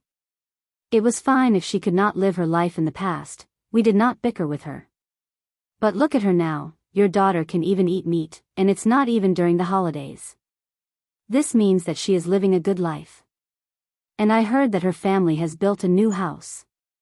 I did not know whether it was true or not, but now it seems to be true. She can only buy meat when she has money to build a house. Mother." Seeing Old Lady Mu's strong attitude, Mu Dade could not speak. He could not help but sigh in his heart, and did not dare to look Mulan in the eye. His mother could say whatever she wanted. In any case, he wasn't going to get involved in this. Zhao Yun watched the scene quietly. Although Mu Dade had some conscience, he was a coward and did not dare to refute Old Lady Mu's words. On the other hand, Old Lady Mu was a weirdo who liked to haggle over every ounce. The main problem was that she was narrow-minded and liked to take advantage of others. Now that they had their eyes on Mulan, it was likely that Mulan would have a hard time in the future. If the Mu family continued to pester him, it would be another troublesome matter. After the house was built, he was prepared to live a peaceful life. Who knew that something like this would happen? Coincidentally, he bumped into the Mu family in Sun City today. Mulan's face looked very ugly. She bit her lower lip and said, "Grandma, don't say such sarcastic words. It's said that a married daughter is like spilled water." I've never seen a woman send things to her maiden home all day long. When the family Zhu married me, they gave me a few taels of silver as a betrothal gift. You guys took all of it, so you didn't raise me for nothing, right? Why should I buy things for my father now? How my family lives is my family's business, and it has nothing to do with you. No matter how good my life is, don't expect to get a single cent from me. I won't give it to you. Mulan's words were very strong, and she was determined not to let the Mu family get any benefits. Zhao Yun admired Mulan's attitude. She had to be like this when dealing with weirdos. Otherwise, she would be the one to suffer if she was blamed.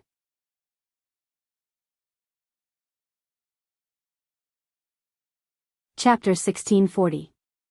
Old Lady Mu's shouts were very loud. With her shouts, the onlookers gathered around out of curiosity, wanting to hear what was going on.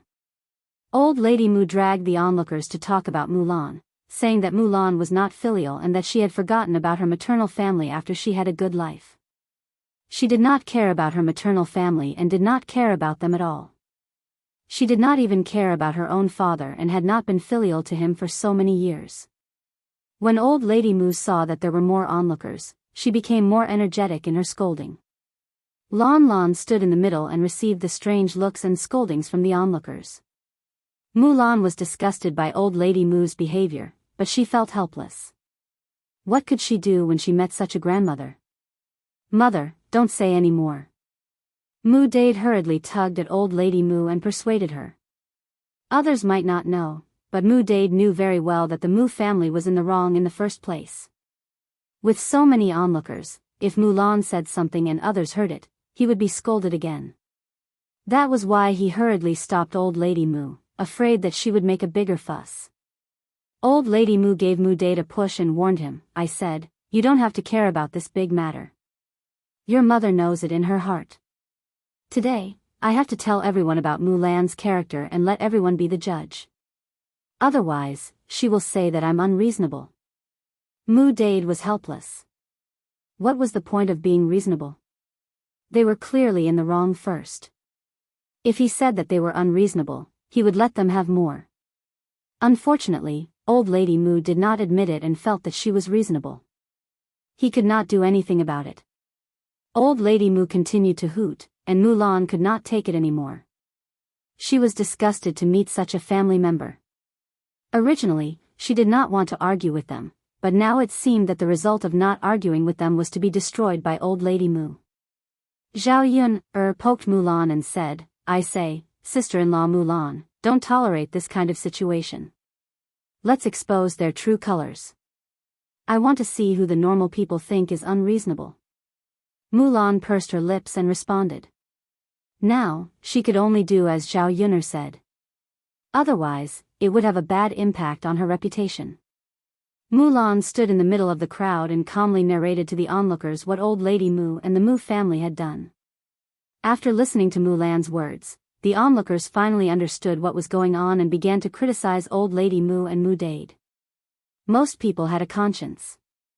Everyone knew in their hearts who was in the wrong first. Regardless of whether a daughter was filial or not, it was not a big deal. After all, a daughter was not like a son. If a daughter was married off, she would belong to someone else's family. A daughter who was married off was like spilled water. How many of them cared about their maternal family? Instead, it was the Mu family who sold their daughter for their own selfish interests. They did not care about their daughter's future and only wanted money. What was going on? No matter how poor the villagers were, they would not end up selling their daughter. Basically, they would live a hard life as much as possible. It was a heartless thing to give up one's daughter for the rest of her life. Oh my God, how can there be such people? They are not poor. Why would they sell their daughter if they can't live a good life?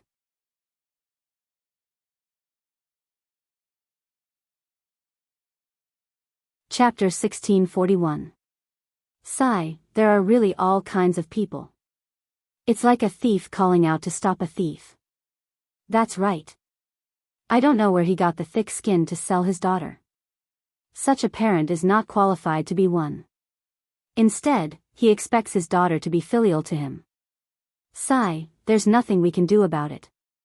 I don't know what's so good about it. If it were me, I wouldn't have the face to say it. In an instant, the onlookers who were scolding Mulan began to scold Old Lady Mu.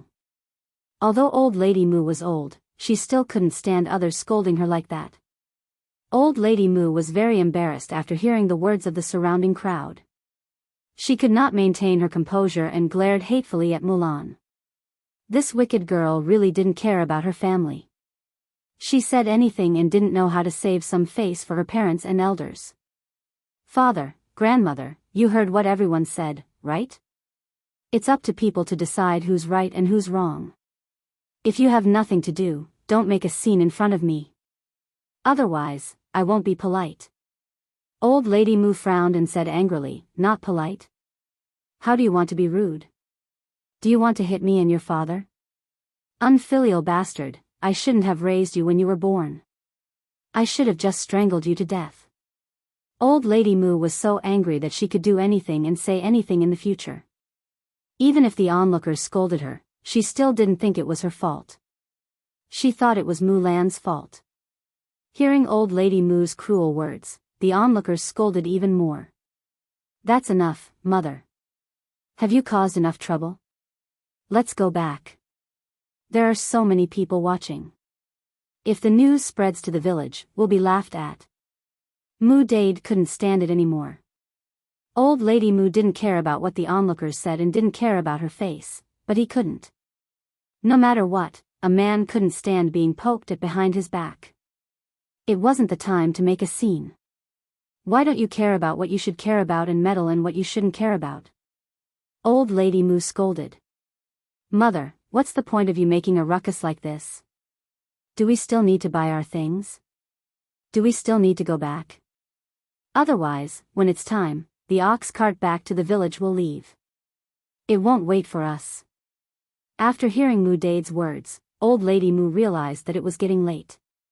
If they continued to wait, they might not make it back in time. Although he was a little unwilling, he couldn't delay the important matter. There were so many roads back to the village. He couldn't possibly walk back, or his legs would break. She didn't mind it, but his new wife couldn't. This woman was very fat. After walking a few steps, she would be tired and out of breath. She definitely couldn't walk that far. She didn't know what to do if she suddenly refused to leave halfway. She was an old woman and Mu Dade was so thin. He wouldn't have the strength to carry her back, right? So they had to catch up with the ox cart. As for Mulan, the onlookers were speaking up for Mulan. There was no point in dragging it out. It would be best if she went back and found time to go to Mulan's house to make a scene. At the same time, she could see if Mulan had built a new house and what the new house looked like. If she made a scene at Mulan's house, she would be able to get some benefits, right?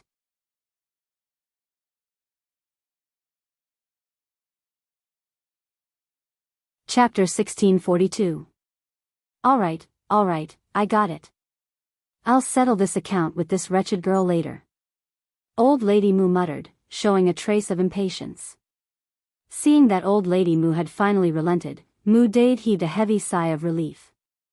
If they really made a fuss, he didn't know how to deal with it.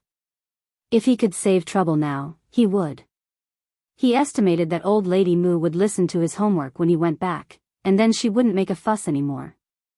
Seeing that Old Lady Mu wasn't stopping her, Mulan pulled Zhao Yun and left. She felt disgusted if she stayed for another second. She really didn't want to talk to the Mu family, and she didn't want to have anything to do with them. She could only blame her bad luck for running into the Mu family today. After leaving the market, Zhao Yun and Mulan went to the custom-made furniture shop. In the carpentry shop, the custom-made furniture for the two families had already been made, and they were waiting for Zhao Yun and Mulan to come and pick them up. They were all placed in the backyard of the carpentry shop. Zhao Yun paid the rest of the money and went back with Mulan. Zhao Yun didn't have to bring the furniture back herself. She just had to tell the shop owner, and the shop owner would send someone to deliver it on an ox cart. What was Zhao Yun's kung fu? Zhao Yun and Mulan left the address and left. Although they were a little upset to run into the Mu family, when the two talked about the new house, they were very excited and happy. When the two families' houses were built, not only could they move into the new house, they could live more comfortably. Most importantly, after the two families moved into the new house, they could take care of the marriage of Zhao Tianan and Mu Hin. It was best not to delay the marriage of the two children and get it done as soon as possible. This way, the two families could become in-laws, and their current relationship would be even closer. Zhao Yun had already prepared everything, and Mulan had already gone to Yang City in advance to order a few quilts. When Mu Hin got married, they didn't have to worry about this. The rest of the things were taken care of by Zhao Yun. The two of them drove the donkey happily back home. Not long after Zhao Yun and Mulan left, old lady Mu turned to Mu Dade and nagged, "Dade, do you think Lan's family is rich?" Mu Dade pursed his lips and met old lady Mu's curious eyes. "Mother, it can't be." Old lady Mu snorted softly, "I think he's probably struck it rich." Not only was she able to buy meat to eat, but look, the clothes that Lan was wearing were also in good condition. One look and you can tell that they are newly made, and the fabric is not bad. If it were in the past, where would she have the money to buy these? So I think Lan's family must be rich. Mu Dade pursed his lips and said, "Mother, whether Lan's family is rich or not is her business." Are we still waiting for something? Old lady Mu said with a straight face, "Dade, that's not right. You're wrong." "How am I wrong?" "Although Lan is married, she is still a member of the Mu family. She should be filial to you, her father. I think you can always ask Lan for something when you have nothing to do." "Oh right, if you can't get anything from your daughter, you can get something from your son-in-law, right?" Mu Dade sighed and seemed to be in a difficult position.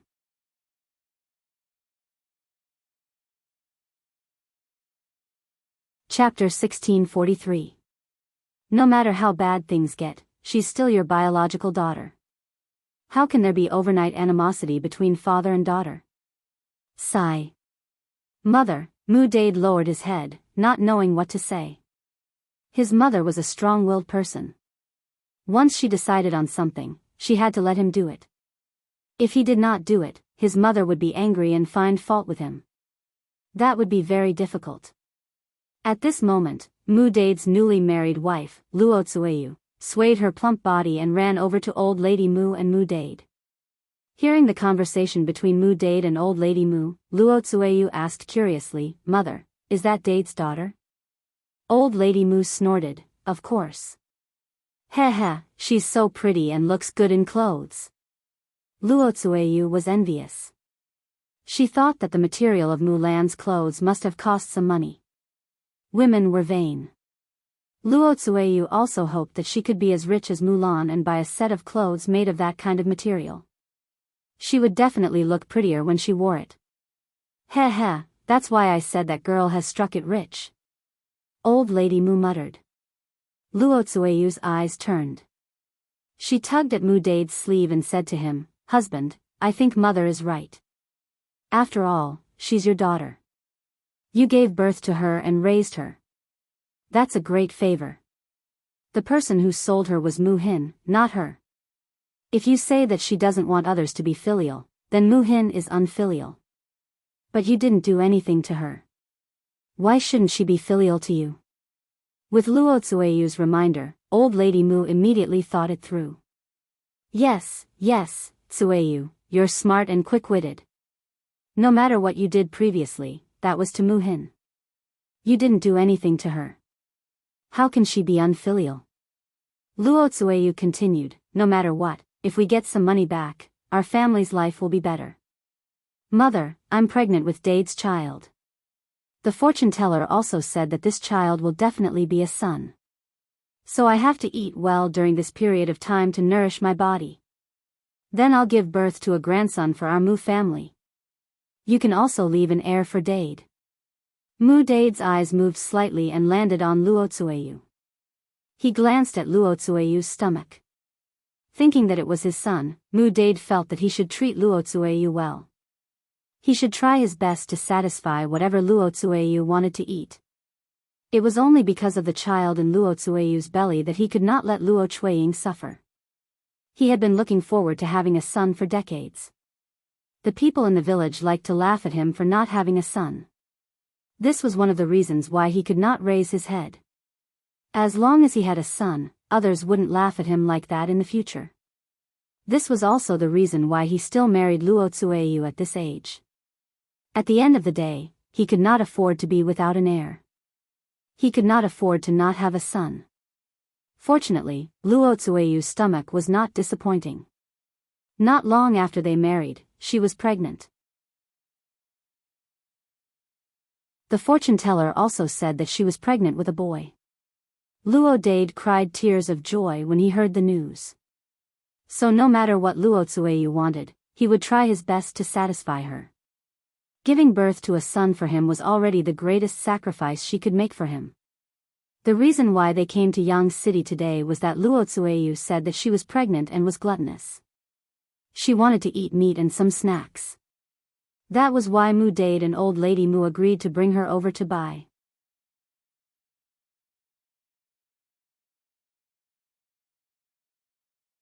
Chapter 1644. After old Madame Mu heard this, she said to Mu Dade, Dade, your wife is right. Even if you don't think for yourself, you have to think for your wife, right? It wasn't easy for her to bear you a son. You can't treat her unfairly. No matter what, you have to get some money so that you can buy things for your wife to nourish her body. Only then can she give birth to a fat son and give your branch an heir. When you're old, you'll at least have a son to send you off, right? Look at your two good daughters. They're treating you like this now. When you're 100 years old, do you still expect them to send you off? Mu Dade frowned. He understood what old Madame Mu said, but as a man, he was too embarrassed to put down his pride. Luo Tsueyu saw that Mu Dade was conflicted and said sarcastically, all right, mother, don't say any more. Husband is just worried about his two daughters and can't bear to ask for money. If he doesn't want it, then don't. Anyway, I'll suffer a little and eat less. I'm just afraid that my body won't recover well. When my son is born, I don't know if he can survive without milk. When Luo Tsueyu said this, Mu Dade's brows immediately knitted together. Comparing his face, his wife, and the son in his wife's belly, his wife and son were more important. Otherwise, why did he spend so much effort to sell his daughters? Wasn't it just to give birth to a son while he was still fertile? All right. I'll try asking for it later. It'll be best if I can get it. If I can't, then forget it. Luo Tsueyu's face lit up. She smiled and said to Mu Dade, Dade, you're still the one who cares about me and the child the most.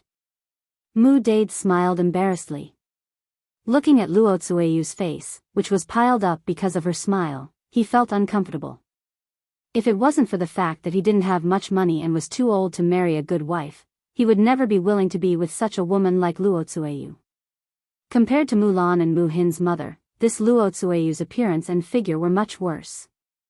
No man would be interested in her. But he had no choice. In order to give birth to a son, Luo Tsueyu could give birth to a son for him. Why would he think so much about other things? That's more like it. Seeing that Mu Dade had relented and was willing to go over, Old Lady Mu was very satisfied. As long as he was willing to go over, it would be a success. She continued to persuade him, and Mu Dade would naturally understand. Mother, are we still going to buy meat now? Luo Tsueyu looked at old lady Mu and asked. If he didn't buy it now, the fresh meat at the meat stall would be gone. Old lady Mu nodded her head heavily and replied, buy. Of course I'll buy. I promised you that I would come and buy, so I have to weigh some back. Luo Tsueyu answered happily, okay, mother, let's go. Yes. When they arrived at the meat stall, old lady Mu continued to bargain with the owner of the meat stall. At this time, most of the people have gone back. I don't think we can sell much meat. If you have too much meat left, it's easy for it to go bad in this season. If you sell it tomorrow, it won't be worth much. Why don't you sell it to me at a lower price?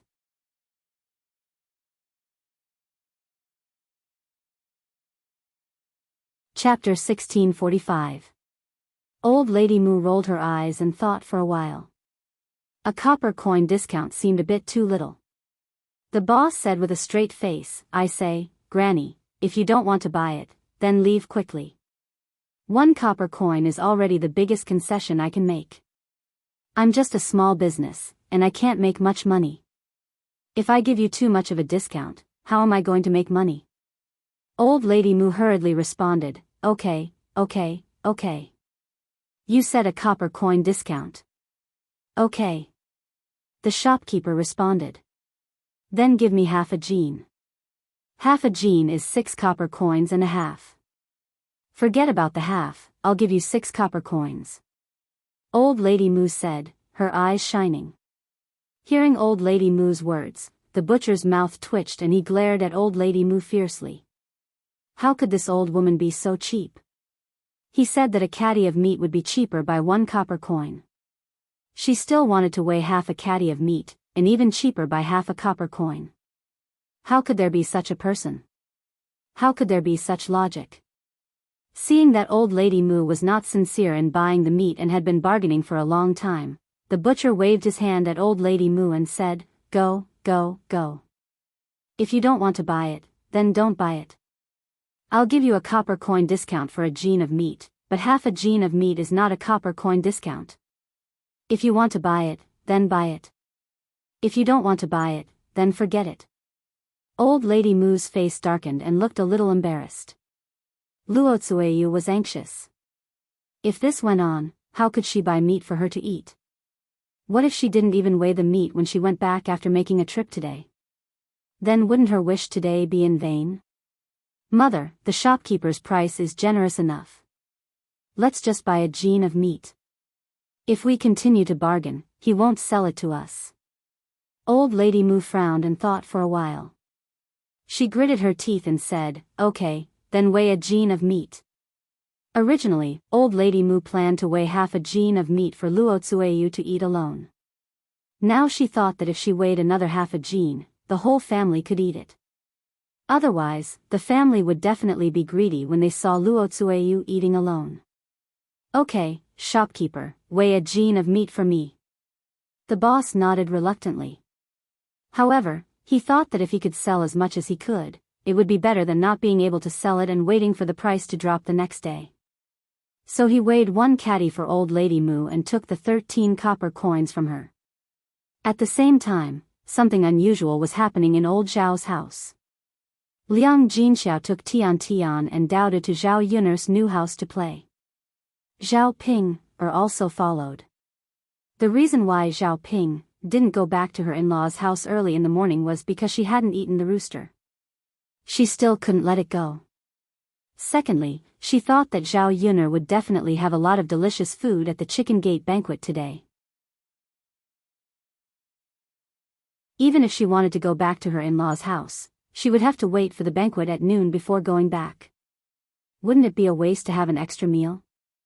Zhao Ping said that she would leave after eating the banquet. Liang Jinxiao thought that Zhao Ping wouldn't be bothered about eating the rooster, so he agreed. If Zhao Ping still didn't leave after eating, it wouldn't be too late for him to chase her away. There were still many people who came to Zhao Yun'er's new house to play. Some of them couldn't help but want to experience the feeling of living in a big house. They were waiting for Zhao Yun'er's family to move in, so they would feel embarrassed to come over and join in the fun. After all, the owner was here, so they couldn't disturb her.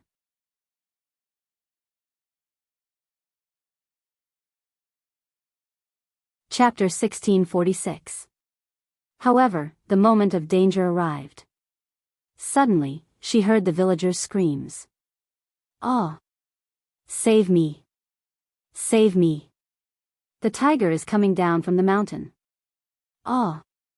It's really a tiger. Oh my God, why is there a tiger in broad daylight? And it's a big white tiger. This tiger is so big, isn't it mighty? What should we do? Run, run.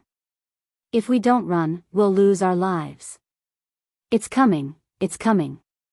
What should we do? Do you think we can escape?" In an instant, the villagers who came to Zhao Yun'er's new house to join in the fun began to panic. Their screams echoed throughout the courtyard. Liang Jinxiao was shocked when she heard that a tiger was coming.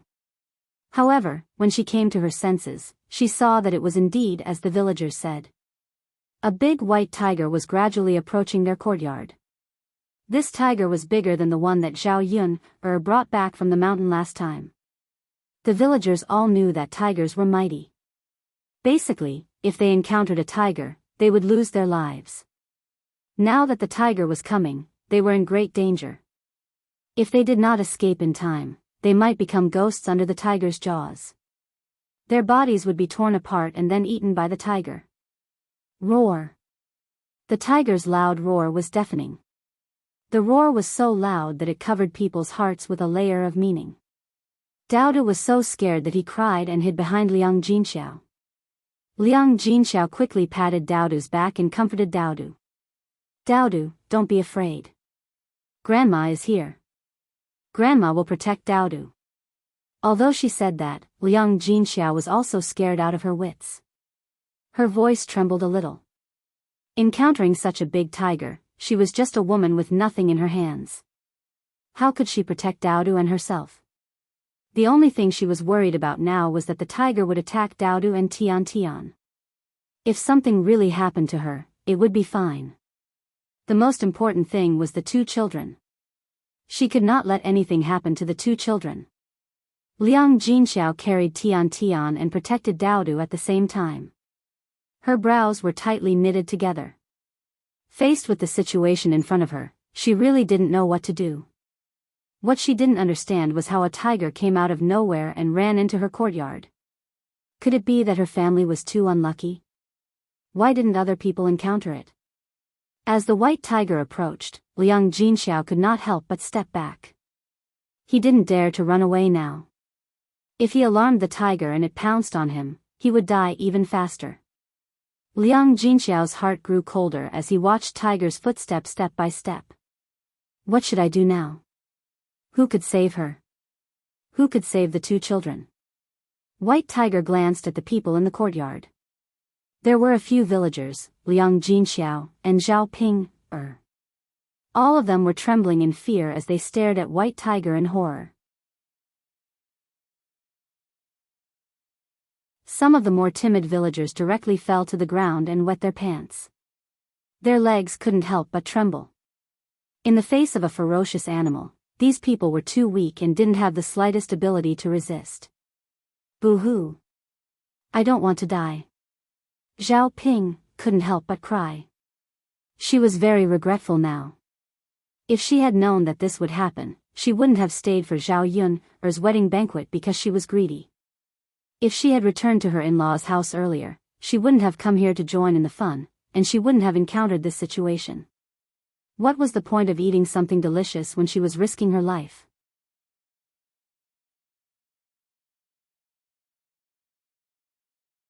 Chapter 1647. Because Zhao Ping-er was crying and talking, the white tiger's eyes were fixed on Zhao Ping-er. Zhao Ping-er's heart suddenly tightened, and her legs trembled even more. Could it be that this tiger wanted to eat her? If only she hadn't made a sound just now, she would have attracted the white tiger's attention. Otherwise, the people in the courtyard might not necessarily eat her. Roar. The white tiger bared its fangs and roared at Zhao Ping again. Zhao Ping was so frightened that she fell to the ground and almost peed her pants. What should she do? What should she do? Was she going to die now? She didn't want to die. Could the heavens come and save her? Why was she so miserable? Liang Jinxiao saw that the white tiger's target was Zhao Ping, and her heart tightened. No matter what, Zhao Ping, was her daughter.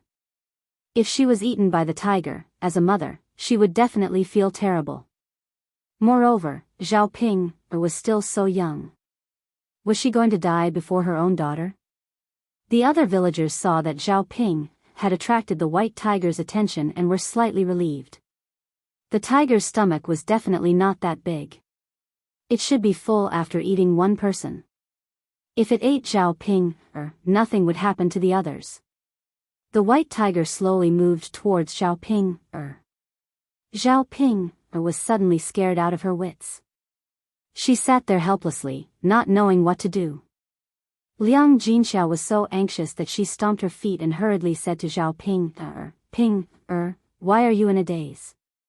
Hurry up and run. Zhao Ping, only came back to her senses when Liang Jinxiao shouted at her. She trembled as she got up from the ground and hurriedly ran in the direction of Liang Jinxiao. Liang Jinxiao's heart suddenly jumped.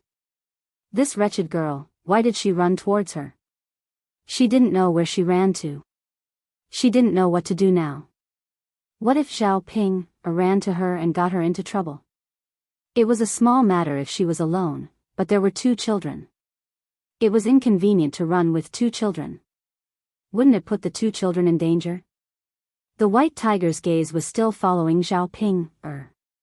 When Zhao Ping rushed to Liang Jinxiao, it also rushed towards Liang Jinxiao. Liang Jinxiao suddenly panicked. This white tiger was very dangerous. What should she do now? Mother, I'm scared. As Zhao Ping said, she hid behind Liang Jinxiao and pushed Liang Jinxiao forward. So Liang Jinxiao suddenly bumped into the white tiger. Liang Jinxiao looked at the white tiger, which was close at hand, and her face turned pale with fright. What made her the most unhappy was that Zhao Ping actually pushed her out. At such a dangerous moment, Zhao Ping was too selfish. She only cared about herself and never thought of others. Even her mother was not worth mentioning in Zhao Ping's eyes. In the face of danger, she chose herself and didn't care about her anger. Liang Jinxiao thought that she had been so good to Zhao Ping before, but Zhao Ping treated her like this. She suddenly regretted it. If she had known that Zhao Ping was so heartless, she would have broken up with Zhao Ping as soon as possible and never continued to contact Zhao Ping. Unfortunately, it was too late to regret now. Now she might become the white tiger's food.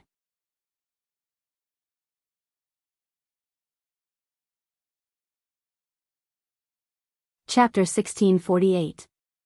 However, the white tiger did not immediately pounce on Liang Jinxiao. Instead, it paused in front of Liang Jinxiao for a few seconds and stared at Tian Tian, who was in Liang Jinxiao's arms. Liang Jinxiao thought that the white tiger was after Tian Tian. Her heart suddenly tightened, and she held Tian Tian tightly in her arms. Even if she died, she did not want anything to happen to Tian Tian. The white tiger must not stare at Tian Tian. Such a small child, so tender and cute, had not even grown up yet. It would be a pity if she was eaten by the white tiger. Liang Jinxiao's forehead could not stop sweating, but she did not dare to act rashly. She was afraid that if she moved, the white tiger might come forward and hurt her or Tian Tian. The white tiger circled Liang Jinxiao a few times, but it did not intend to eat Liang Jinxiao. Liang Jinxiao did not know the white tiger's intentions. She only felt that it was very scary. What should she do if this went on? She could not continue to stand like this and let the white tiger circle around her, right? Zhao Ping saw that the white tiger was finally not staring at her. The stone in her heart was put down, and she felt that she had been reborn and saved. As for Liang Jinxiao, although she was a little worried, she did not feel guilty about her actions. Zhao Ping whispered to Liang Jinxiao, "Mother, just give the baby to the tiger. Let it eat her, and you'll be fine." Liang Jinxiao looked at Zhao Ping in disappointment. She did not know how Zhao Ping had the nerve to say such a thing. How did she give birth to a bastard like Zhao Ping as a daughter? Now that she finally saw Zhao Ping's true colors, she should not pay attention to such a bastard, let alone feel sorry for her. Even if Zhao Ping had become the white tiger's food, she should not care. You beast, shut up!" Liang Jinxiao scolded. Zhao Ping pursed her lips and said, "Mother, I'm just concerned about you. She's just an irrelevant little bastard. Why do you care if she lives or dies?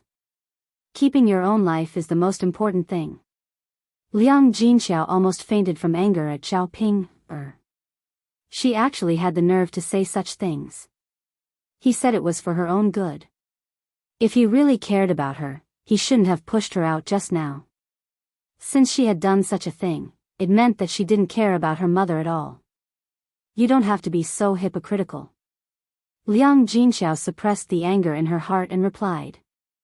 If she was lucky enough to survive this time, she would never acknowledge this daughter of hers in the future. Her life or death had nothing to do with her. Roar! The white tiger roared again, as if it was angry. Liang Jinxiao closed her eyes in despair. She reckoned that she and Tian would be eaten by the white tiger together. To Liang Jinxiao's surprise, Tian was suddenly taken away from her hand. Liang Jinxiao opened her eyes abruptly and saw the white tiger holding Tian in its mouth. Liang Jinxiao immediately reached out to snatch Tian back. However, to Liang Jinxiao's disappointment, the white tiger turned around and ran away with Tian in its mouth.